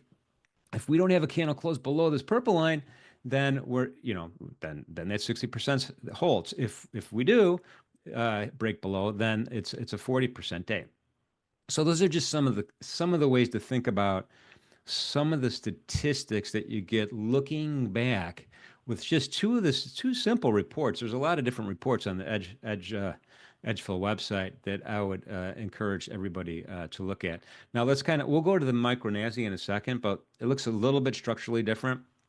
But before we do that, let's just take a look at some of the gamma levels from Mentor Q. And by the way, Fabio from Mentor Q is going to be with me tomorrow at this time. So tune in to learn more about these gamma levels. I know there's a lot of lines on here, So let's see if I could just kind of clean some of these up. So the horizontal lines here, these are the Mentor Q levels, right? These are the gamma levels, the option activity levels that tend to sometimes act like guardrails, sometimes act like targets or attractors, as Mike Burke would say, or sometimes act as repellents. So just taking a look at this again, the volume profile is the volume profile. We already talked about it. Point of control is now shifted since we last spoke. down to 46, 45, 44.69. Come on, Jim. So the red line here is that 0 DTE call resistance and gamma wall, and that's at 45.50. A lot of these gamma numbers are going to be at these even numbers, not all of them, but a lot of them. So that's where that for that one is. So that's kind of acting as support. And if you think about it a little bit, I'm going to go ahead and draw a rectangle really quickly here. If this is too messy, this chart, let me know, because I can get rid of, what I will do maybe is I'm going to hide the session VWAP for now. We're trading through VWAP right now, but before I hide that session VWAP and talk about my rectangle, let me just kind of open this up a little bit more. And again, you could anchor VWAP to the start of regular trading hours if you want. And if you notice, we only have one body of a candle,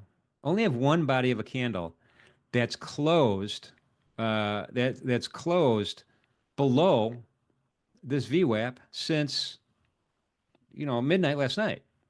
So it's been a pretty good guide. It's kind of arcing up. Now it's kind of going sideways, right? So when the slope of the VWAP matters, and now that with this VWAP is going sideways, this is session VWAP, we have a significant candle below it. Now we've seen wicks below it here, right? We've seen buyers wicks, buyers wicks, buyers wicks, buyers wicks galore, right? So I'm not ready to say, all right, this is, we've reversed, momentum is in the bag yet until this candle's closed, right? We have 2 minutes and 25 seconds left, and you might get a better view. This is a 10-minute candle, not a 30-minute candle, by the way. I had a 30-minute candle on the other chart. So right now we're kind of touching this bottom of the value area here, but we keep seeing buyers coming in at this level, right? So I'm on high alert, but I'm not on super high alert right now until this candle closes. If the candle closes below that VWAP, then okay, this is going to be kind of a big deal. In any event, let's take a look at some other lines here. 1 day max. 1 day max, that's another, and we'll have Fabio explain the 1 day max to us tomorrow. I'm going to draw a rectangle up here as well, just to kind of highlight that. And it acted as really awesome, what I'm going to call resistance, right? We didn't get up to that Jack 6 level, that 5,500 even level. And a lot of times on non-trend days, this phenomenon happens, right? You almost get to your level, whether it's a pivot, whether it's a Jack's level, you don't quite get to it, right? So everyone is like, hey, I'm going to get short here, or maybe a couple ticks above it. They didn't get a fill, right? You didn't get a fill, and you're all upset. But that's okay. Just kind of wash that away. Patience is a good thing, and having a good attitude is a good thing. So in any event, we didn't get up there. But that 1 day max is also a pretty good area of interest, right? It's not an absolute, it's not a done deal all the time, but it is something to consider if you're using these particular set of indicators. And there's blind spots too. So this is the other thing about Menthor Q. They have blind spots, right? 5490 is a blind spot, and there's a secret sauce there. And again, we'll let Fabio describe this tomorrow. But we actually closed above that as well. And then the downside, we'd already talked about this call resistance. You can keep going down and down and down, lower and lower and lower. You have previous sessions highs, and then Jack's 1 down here at 50. This Jack's 1 is the most important at 5,400. Something would have to happen. Something bad would have to happen for us to break on down through that particular level, in my humble opinion. So that's where we are in the E-mini S&P. And again, as long as this value, look at that candle. We should just sit here for 8 seconds. We're going to sit here for 8 seconds and see if we get a meaningful close below that VWAP. If not, it's going to tell us something. All right, so we barely closed below it. So we barely score. I mean, that's interesting. Look at how big that wick is. Buyers came in and brought us back up. There's an equally big wick at the top of that candle, right? So there's a little bit of market uncertainty going on, but we have 1, 2, 3 lower highs, which is kind of important. 3 lower highs. Now we have some continuation selling here. Now we have this confirmation candle, right? In my mind, confirmation candle is more important than a close below VWAP, a subtle close in this case, because now we have confirmation that this is a legit break through that VWAP. Sellers are now in charge, at least for now. And so again, we'll see if we could kind of penetrate below that bottom of the value area at 51, 54, 53 to give us an idea. Anyway, so that's kind of a little bit more in depth than I usually do. based on my setup, the way I look at things. And, I'm doing more swing trading ideas. So it'll take some time. Let's kind of look at this NASI really quickly here, and we'll do both. Let's go ahead and again, I know it's super, super cluttered. The value areas, again, real similar to the value area in the E-mini S&P. It's kind of blocky. Yeah, we do have a point of control right now around 19,067, 066, something like that. And then we do have a lot of support down here at that 0 DTE gamma wall as well. I'll go, and there's a triple bottom actually, if you think about it. I'm going to go ahead and just do another rectangle, and I'll expand my chart so you can see it better. Hang tight, everybody. And let's do that. So we almost the tweezer bottom right here at the 530-ish, give or take. And then we wick through it again, 940 to 950 candle, wicked. So this is 1, 2, 3 times we have this kind of triple bottom, right? We have a triple bottom formed right here. We're trying to break through it again, and maybe it will, maybe it won't. I don't know, right? We do not know if that's going to break through or break not. But we do know now we're firmly trading below that VWAP again. And this is the session VWAP, not the anchored VWAP. So sellers are, in my mind, sellers are in charge right now. And, how strong will they be relative to buyers? I don't know. But again, we're kind of we're still in the value area. We're still trading in the value area. That blue dotted line right there's the bottom of the value area, 1903. And, there's some numbers on the downside too. You got Jacks 3 down at 18,900, previous session's highs. Jack 5 down at 18,850. And on the upside, we did penetrate through and close above that 1-day max, and we actually did tick through this Jack's 6. And so you may ask, well, how come we did it in the micro Nasdaq, but we didn't do it in the S&P? Well, 2 reasons. One, these are different marketplaces, and the levels are relative. And then the second thing is, remember, in the micro Nasdaq, you've all seen the trading ladder. It bounces around a lot. You get a lot of volatility. You get a lot of price action. So it's not unusual to see a 10-point, just movement for no apparent reason in the micro Nasdaq. So in any event, that's the story of the MNQ. And then the gap is still, I don't think I drew the rectangle here for the gap. Let's see if I did. Oh, I did. Okay, this is still that edge full gap here. We got to get all the way down here. And there was that Globex gap too. You could say this Globex gap is also in play a lot. And I'll draw a rectangle there really quickly just so you could kind of take a peek at what I'm talking about. That's that like Globex, right? And this is not unusual on a Sunday night. Not unusual on a Sunday night to get these little futures gaps, regular trading hour gaps, and then you could kind of think, all right, what are the chances of us going and filling these today? And we know what they are because we looked at the stats. Oh boy! All right, let's keep rolling here. Let's go to some dailies real quick. And I want to go to the Russell because Pharm was talking about the Russell earlier today.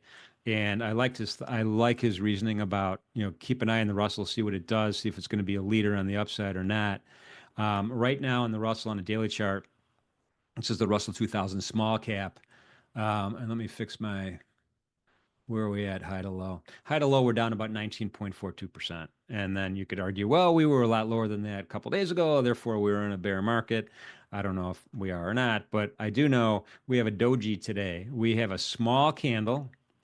Let me just open this up a little bit more so we could see it a little bit better. Small body candle, and the body is like non-existent, right? That's the definition of a doji. And we're right at that ADMA. And so right now it's a pause. Again, I'm going back to the idea that you could have market uncertainty in a pause instead of price happiness. And, still maybe be in a risk off, maybe not be in a risk off scenario. Now, we still kind of, if you kind of look at some of the, we're up a lot in the stock index futures across the board. But just depending on how you have your data set for your daily chart versus your intraday chart, the body of your candle might look a little different. In any event, we are clearly trading above where we closed previous session. And I have a slow stochastics now up on my screen, and we're kind of going sideways. We've been going sideways for a while here in the Russell, ever since we did have a cross up, but because of the spectacular nature of this green candle, I'm not going to read too much in that cross up. And that happened right at the 9th and 10th. We have confirmation and separation between the percent K and the percent D. And right now we're tracking 37.5. So we're not overbought, oversold by textbook definitions right now. That's the story of the Russell. Let's go over to Treasury bonds really quickly here. And that's ZN. This is also a very interesting phenomenon. Anthony was talking about it this, and Shai were talking about it this morning with me when we first started. So I drew, again, rectangles are your friends. I drew a rectangle again. This is just kind of a roughly fitting rectangle, just kind of highlighting where support has been since the end of February. And you can see that support started at 110.13, and I extended the rectangle down a little bit to 110.04.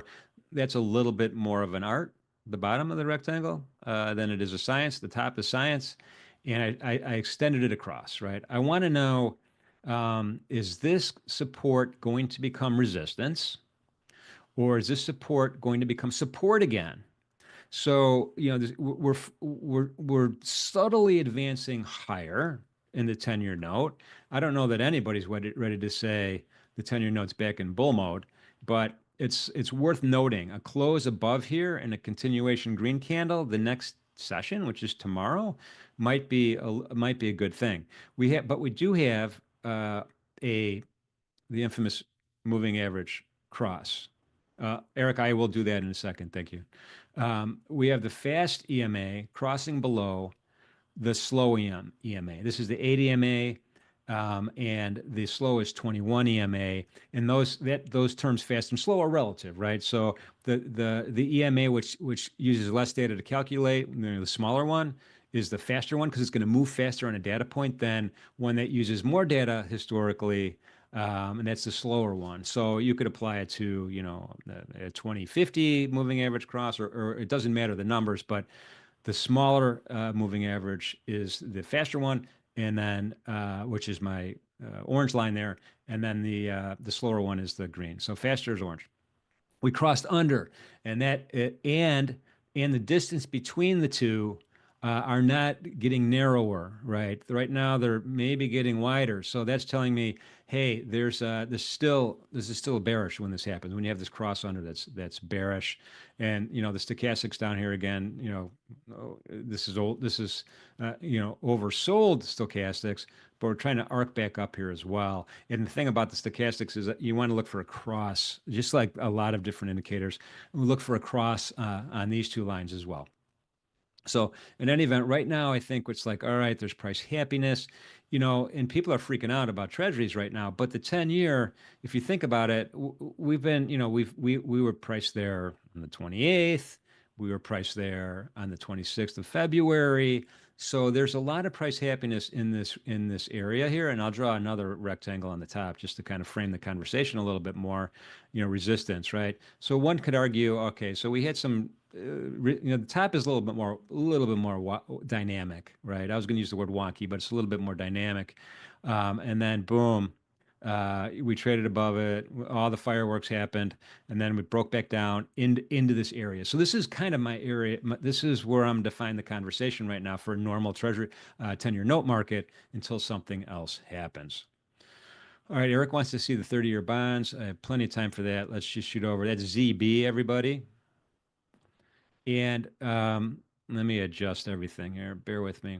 So I did something a little different here on the 10-year, on the 30-year. You know, we saw this low in early February, February 12th. So this was the bottom, the low, extended all the way across. And one would argue, including me, that we have a double bottom. Now it's exaggerated with these big wicks below it, right? But buyers came back in and pushed us back up once, twice, three times, and now we're kind of trading above that as well. So this is looking a little bit, this is in more distress than the 10-year, if distress is a good word to explain it. But we have a long way to go. All the moving averages are arcing down. And not only that, we have another cross that's in the making, right? We have the 21 EMA, which is now the fast EMA compared to the blue 50 EMA, which is the slow one. So again, that's looking like it might be another cross under, right? It might be another cross under, fast under, slow, which again is a bearish phenomenon, right? It's a bearish phenomenon, and the stochastics now are also oversold as well below that. No, well, right at that 20 level. 20 levels, it's not in the middle, but it's kind of it's down a little bit. So in any event, this is your 30-year structure, and if you want to kind of dig into it, let's just go ahead and I don't have a gap data on this. I could get gap data through our friends at Edgeful, but we don't have time right now. So we're just going to go ahead and take a peek at the 10-minute chart. And we have a P as in Paul shaped distribution, right? This is where you have a tail at the bottom with relatively small volume and then a bigger distribution and more a higher up in price. And it's still a Gaussian, still a bell-shaped curve. It's just skewed to the top. They call it skewed to the top. And this is another great market when I think about gamma levels as well as other areas of interest, including the pivots as well. Now today we traded up to R1, which is one of the daily pivot numbers. We closed above it, but then promptly kind of sold off. It took us 10 minutes to say, no, we don't want to be that high. We didn't make that one-day max at 114 and 1430 seconds. The trend is clearly up with a really nice retracement, and that's one thing I would add to this chart, right? And I would have done it earlier if I was paying attention, but let's go ahead and add it. And I'm just going to go again. I'm going to use the whole field here from JAX1 where we started. JAX1 is all the way down at 112 and 1630 seconds, and I'll move this the fib line up here. And we'll see where we rallied to the top of the fib, and then we came right back down to that 38.1% retracement. And again, that's textbook. Now, the other thing that's just amazing about this is that session VWAP, right? VWAP touch, 730. Almost a VWAP touch, 830. Buyer still on charge. VWAP touch with a little bit of penetration, 1110. So this market is respecting that session VWAP all morning long, ever since the London Open. It's been respecting it all day long, and now we're kind of we're kind of up by this this P-shaped volume profile. This is where we're at. And there's a high vol level right now, which is acting as an attractor. Just about every single candle is traded through that, with the exception of one. Put that in. Think about that for a second. So starting here, starting at 9:50 to 10 o'clock, every single candle is traded at this high vol level, which is acting as a good area of interest. Previous session highs right there. So that's kind of the recap on that. Eric, hope that helps a little bit. For sure. Someone says, who is talking about a opening range breakout? Who was that? I got to scroll up here a little bit, see if I could find that. Live chat. Fat Fish. How you doing, Fat Fish? Good to see you. Let's go to the E-mini S&P. And again, I'm going to go to my gap chart. All right. So great observation, Fat Fish. So we've achieved our single break, right? This was a single break in this particular marketplace. And if you remember the stats on that, I usually write them on the chart, but I didn't. This is the initial balance breakout. Again, E-mini S&P, 61.54% of the time on a Monday, you get a single break. Only 38.46% chance you get a double break. And McElroy got some lucky breaks yesterday, but who wasn't rooting for that guy? Come on. That was exciting. Exciting conclusion of the Masters. I don't know if you guys saw it or not. And I'm not a golf guy, but I was even glued to the screen. It was that exciting. In any event, so now it's like, all right, 38% of the chance, 38% of the time, we're going to get this break. Sorry, Eric. We're gonna, we would expect a break. So now I'm not expecting a break because it's close. It's not quite a coin flip though, right? It's not quite a coin flip though. So now I'm thinking about, all right, maybe I do want to get short, and I want to look at some retracements as this market goes back up. Maybe I want to consider getting short on a retracement because I know where my stop's going to be, right? I know where I want to place a stop. And you could do the same analysis on edge fill with a wick instead of with the candle. I'm just a little bit more conservative, that's all. Um, and that's the story here. But great observation, Fatfish. Thanks for that. Yeah, it was. If you think about it, though, Fatfish says very, very happy for him. He's talking about the McElroy. I'll say his name wrong 100 times. Um, long, heartbreaking road to get there. He's a testament to never giving up. Yeah, he's still a young guy, though, man. But also, if you think about it, um, from how many people have achieved all of the won all four of the Masters, or won all four of the majors rather. Um, there's only been one other golfer in modern times, and I'm talking, you know, 2000 going forward, right? You had a few guys do it in ye olden days, but you had Tiger Woods, who was 2017, 2020 was the Michael Jordan of golfing, right? And then you have McElroy do it. It's quite an achievement. It's a great, forget about how long it took him. Spectacular achievement. Congratulations to him for sure. All right, let's take a peek at a couple other markets here while we're here. We are going to get Cheyenne here in a couple minutes. In the meantime, let's take a look at crude oil on a daily. What's happening in crude oil?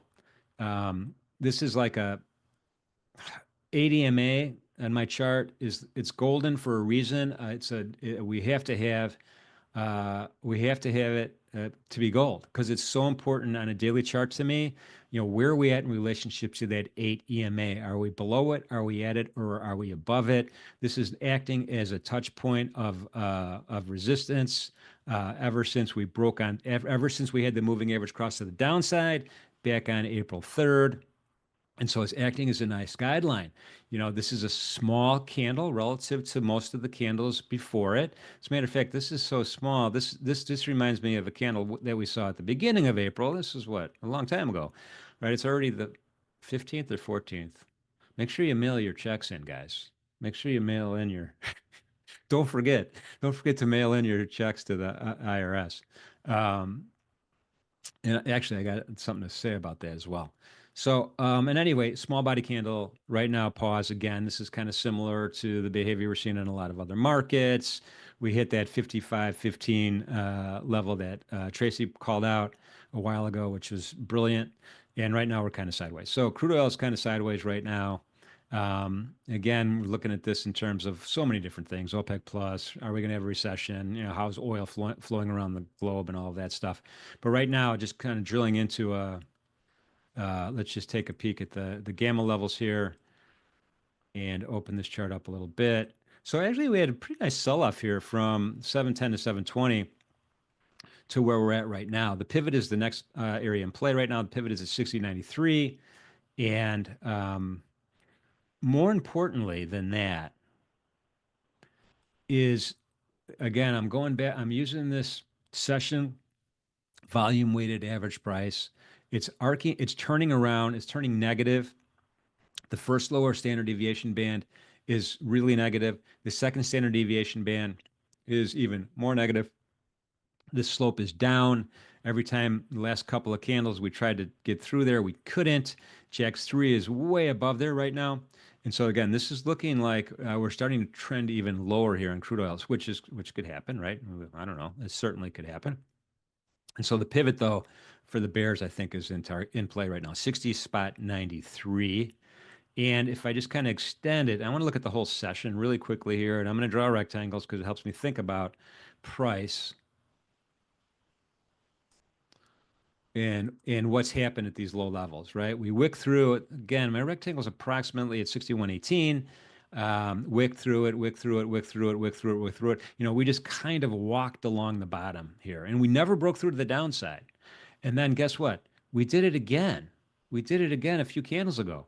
We wicked through it, we wicked through it, and now maybe we're trying to do it for a third time in recent memory. So we'll see if it holds or not. Maybe sometimes in a small candle day, when there's not a lot of news to move this thing around, it doesn't, and it'll hold support. That's a possibility. Keep in mind, there's, the news cycle these days is very dynamic and very active. Mark, I've been to both Gary Country Club,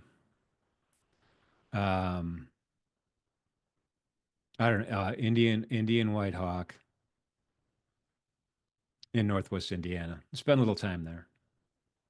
It's an interesting place for sure. For sure. Cigar on Rocks is long at 188.75. Let's check that out real quick. And then we'll take a look at a couple other markets here, and then we'll get Shy in. All right, that's interesting. Okay, so we have that breakout. Boom, initial balance breakout. We were touching previous sessions highs right now. Jack's 3. So this gap is well on its way to getting filled, right? This gap is well on its. Let's just check it out on the gap chart. It's not filled yet. The Globex fill might have just happened. Let's just see. What was the high? The high was 838 and a quarter. The low was 868.25. Low is 868.25. Let's double check. High 838. So not quite.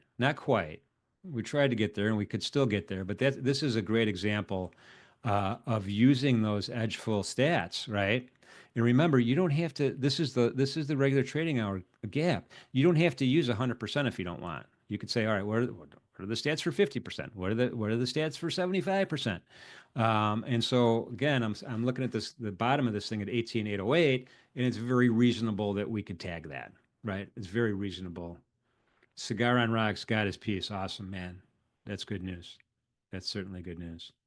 Hang tight, Eric. We're going to cover gold with Shy. She's going to be here in a second. Anyway, interesting times we are living in with gaps now. And the thing about the gap fill report and the initial balance report, in my opinion, are even more powerful when it's it's not like some crazy massive trend day up or some crazy massive trend day down, right? Because when that happens, the targets are just too far removed. But in this particular case, the targets are not too far removed.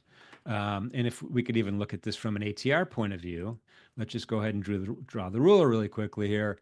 And let's see, where's the low at? Well, let's just go from the high to where we are now, just to see what the range is. Oopsie, Jim, don't double click too fast. Sorry about that. High to low, move it over, boom, 2.2%. Let's turn this thing into points. Price, apply, okay. 388 points from the top of the initial balance and also the top of the opening range for that matter, all the way down to where this gap will get filled. And remember, the ATR here is humongous. It's 877. So just by casual observation, it's totally reasonable we can fill this gap. And it looks like it's trying. It does look like it's trying hard to do that in the micro NASDAQ. So we'll see. And Tanya was trading this, I think, and she was on fire for sure. Great stop management for her. And it was cool beans. US dollars down against everything, every single currency cross. We're going to talk about the euro in a second. British pound sterling, Swissies up, Canadian dollar, Aussie, yen, peso even is up. And Bitcoin is up barely. Bitcoin is up barely. So, and we're going to talk about Bitcoin here in a second.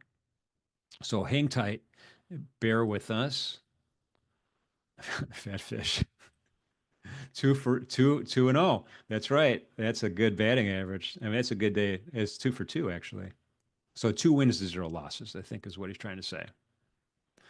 All right. Let's bring in Shy. Hey, Shy, how are Jim, you? how you doing? How you doing? I'm doing good. Oh, how you doing? All right. Yes, let's take a look at some commodities. Let's start with 6E. I know, not a commodity, but we're gonna throw it in the bin as a commodity because it was really interesting. We had a sharp move up in the dollar earlier, and then a sharp, obviously, move down in 6E, EUR. It's because the euro is the most heavily weighted currency in that basket, in the Dixie basket. And so now it seems we've had a reversal on the day. So I've seen all kinds of analysts saying this is going to much higher, like 120. The levels I have above here really are like one spot 156, and then one spot 160 is kind of like my next zone up. And well, what are you seeing here? I mean, this thing's pretty bullish. Yeah, I agree with you. I don't see any like reversal in the making. I know the day is still young and anything could happen to today's candle, but this is looking pretty strong. The only negative thing that anyone ever say is, well, we have a lower high right now, but we have a strong green body on a candle right now. And my targets are close to yours, a little bit different, but I'm just using a fib extension. That's all I'm using for this, and it's a loosely fitting one at that. So my next target on the upside is one spot 1577, and the next one is one spot 16711. So this is just from a daily chart. It's looking super bullish here. The stochastics now are kind of maybe in overbought territory, but remember, it could stay in overbought territory for a long period of time. On the intraday, yeah, I was gonna. Go ahead, I was Tracy, going to sorry. say, even if you look at, did you just sneeze? Bless you.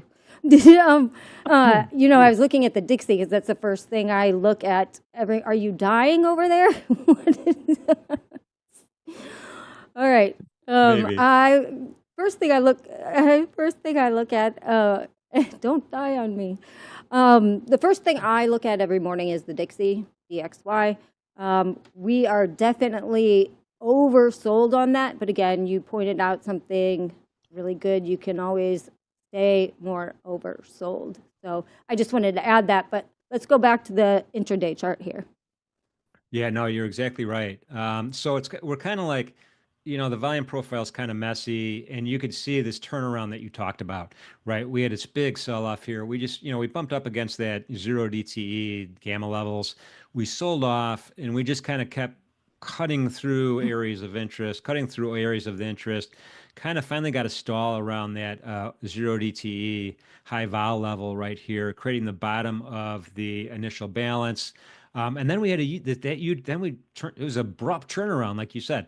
This again is almost like a V-shaped recovery in the making right here. And just looking at this 10-minute candle structure here, this is looking pretty positive. That 1-day max wasn't a factor before, but now I think it provides a nice target on the upside if folks are long. We'll see how it goes, but yeah, this is a bullish market for sure. And then let's move to gold, because I think that was interesting on an intraday perspective, because we saw a move down in gold when we saw that move up in the dollar, but it hasn't really recovered. Yeah. I'll start with the intraday this time, Tracy. We had that nice rally. The volume profile, forget about it. It's a double distribution. It's not helpful right now. But we did kind of, we had that rally, then we had a big sell-off, then we had a rally. So gold has been kind of volatile today. It's been moving around, right? It's been moving around. It hasn't been just sideways all day. And interestingly enough, the S1 pivot is kind of held as support. And if I were to throw a rectangle in here, which I've been known to do, right now we're kind of entering this area of support again, right? First time, second time, third time. And S1 is definitely in play right now on the downside. Below S1, again, we have some high vol levels, and then we have that JAX1 level at 3,200, which also is possibly in play as well.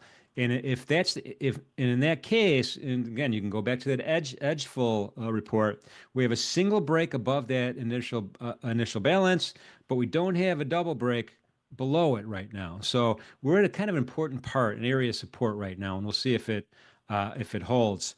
And in this reflection of the daily candle here, still kind of, if you use your imagination, we have an inside bar. I'm going to use my imagination so far, but I call it's it an almost inside bar. Thank you. Thank you for the support. So, I mean, if this red candle goes down to here, then we have an equal and opposite. then all bets are off. But we'd have to get down to 31.94 to get there. This is just, let me do one more rectangle, Tracy, before we move on to the next market. I'm just going to pick off the highs here, bring it across. Yep. Again, area resistance, support. Exactly. I have that same area marked as well. Let's move. So we got to look at, it's, I don't mind seeing a little bit of a pullback in gold after the last 3 days of such sharp move higher. Let this market breathe a little bit to be able to go higher again. So it's not such a bad thing that we have a pullback today. Let's go to copper. Go to copper. Copper's still moving up, still strong today. We've got the good news, sort of good news, kind of good news about those, the exemptions on tariffs, even though Trump came back and said, well, we're going to put those on again eventually. The market really hasn't paid much attention to that part of it today. And so copper is still, it's not a huge move, but, we're still green on the day. What's it looking like to you?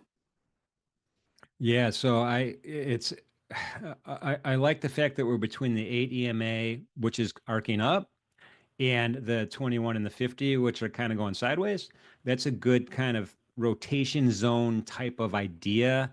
When we get into the rotation zone, if we hold, then a lot of times we can continue on our way.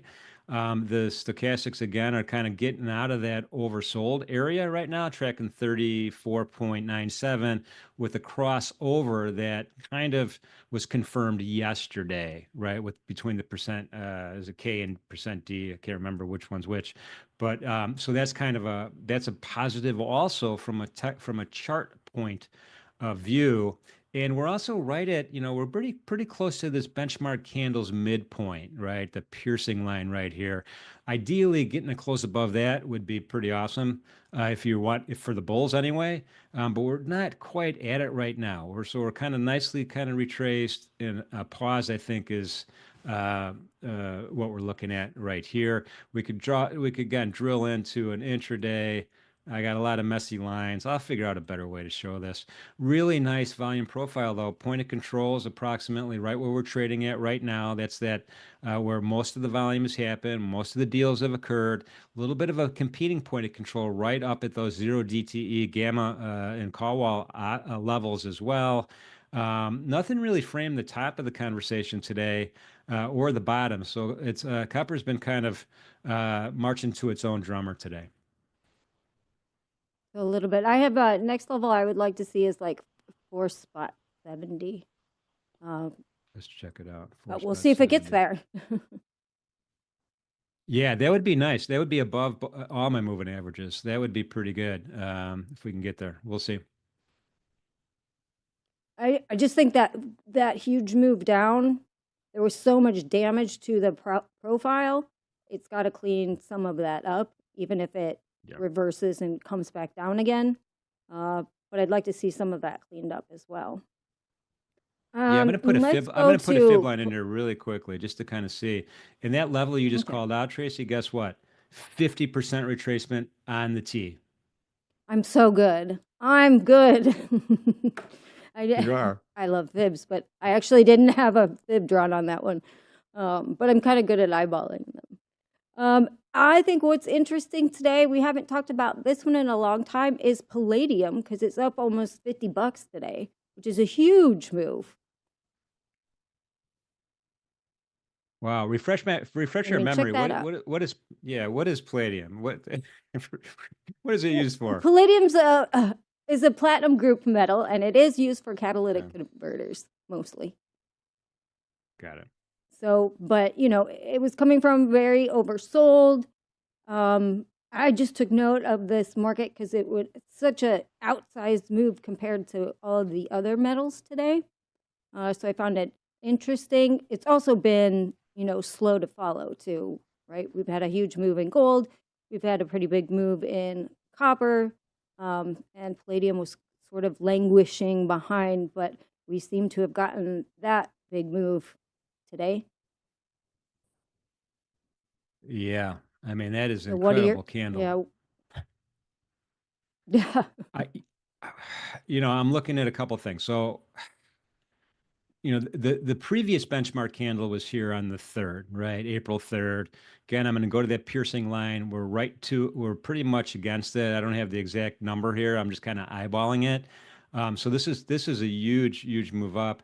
We have the stochastics again are back out of the oversold area, arcing back up pretty interestingly, and we're getting separation between the two lines as well on that cross above. So that's a bullish sign as well. I'm going to throw in a fib line here at the last second just to see where we're at. And my guess is we're above 50% on the fib here, just to kind of roughly fitting. Yeah, we're at that 61.8% fib. And on a daily chart, closes above 61.8%. In my mind, whether it's on the upside or the downside, could signal a change in direction. Right? It's no longer retracement, it's a trend direction. But then again, we only have one candle here so far of green. Well, yeah, one candle of green. Yesterday was an inside bar. So we'll see if that continues or not. But that's a huge move, Tracy. I also think that I totally forgot, but palladium's also used in MLCCs, which are used in smartphones, laptops, and other electronics. So maybe it's getting that exemption bid.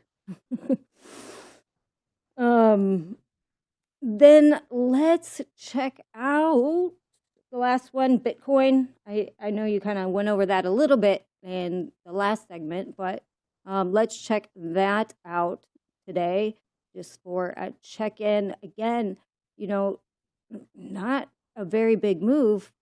Well, for Bitcoin anyway. Yeah. I'm not sure what to make of this market. What are you seeing technically? Well, I mean, Kind of had that as huge you move down this morning. Yeah. I mean, as you alluded to, I mean, this is, there's a lot of meat in this hamburger bun right now. I mean, the bottom, 77,000 ish, rounding it a little bit. The top is around 88,000. So that's a big range, but we've been in this range since forever. And it kind of boggles my mind. Is this a risk on a risk off asset every single time I look at it? Right now, we're right at that 21 EMA. We're actually a little bit above it. Relatively small candle today, if you think about it. But we're also above that 8 EMA, right? And, stochastics are pretty strong as well right now. But, this is, right now I'm looking at this, I'm kind of neutral in my mind because just of the nature of this market. And we could actually look at some intraday levels as well. We hit that R1 level almost perfectly at the top, along with Jack's 5 at 86,000. And you look at the wild ride. I mean, nice orderly rally starting at about, after the London Open, about 5:30, 5:40, nice orderly rally. And then boom, all heck broke loose around the Open. And we kind of, made a low and then rallied up to that R1. And now we have a double break, right? And you get a lot of double breaks in the Bitcoin versus some of the other markets. Surprise, surprise. And we have a double break of that initial balance right now. So we'll see I don't know even where support is on the intraday, to be honest with you. You have to go all the way down to that blind spot, which was the lows from late last night, around 83,000 on the Bitcoin. And I feel like it's following indices back again today. Like that, I feel like that correlation keeps going in and out because we just had that pullback in Nasdaq. So we'll see. But yeah, well, confusing market or a boring market. Boring market. Yeah, I mean, you literally just, I think the president just said that the markets are in good shape and accepting the tariffs. And as you said that, well, we got some red candles. And they puked, of course. He did, right? Of course. See, that's what I'm saying. Like, even if he, like, I feel like it doesn't matter what he really says right now. Yeah. I don't know. Awesome. We'll see. Well, We'll see. I I hope guess he's back on it at 3. I haven't really seen many quotes come through today much. I know he was speaking at 11, but I think he was with the president of El Salvador. He will be speaking again at 3 p.m. So yeah, that should I be hope this exciting. I hope this whole precious metal thing works out. I mean, this industrial metal thing works out. I'm thinking about getting a new. I don't know if you have one or not, but the Apple Watch, right? There's the Ultra 2, I think it is, or maybe it's the 10. I think it's the Ultra 2 that gives me all of my stats from so I know when to call my cardiologist, right? So I want to get one of these. So we got to keep these prices low. Oh my God. I'm a Samsung girl. Tim, not Really? Apple. Oh, I'm sorry. Yeah, wow. All right, Well, guys. great seeing you this morning. We are out. We'll be back later today. I'll be in the chat at 2:30 with you guys. So until then, have a good lunch break or trading lunch break, and we'll be back. Yeah, sounds good. Tracy, see you guys soon. Thank you.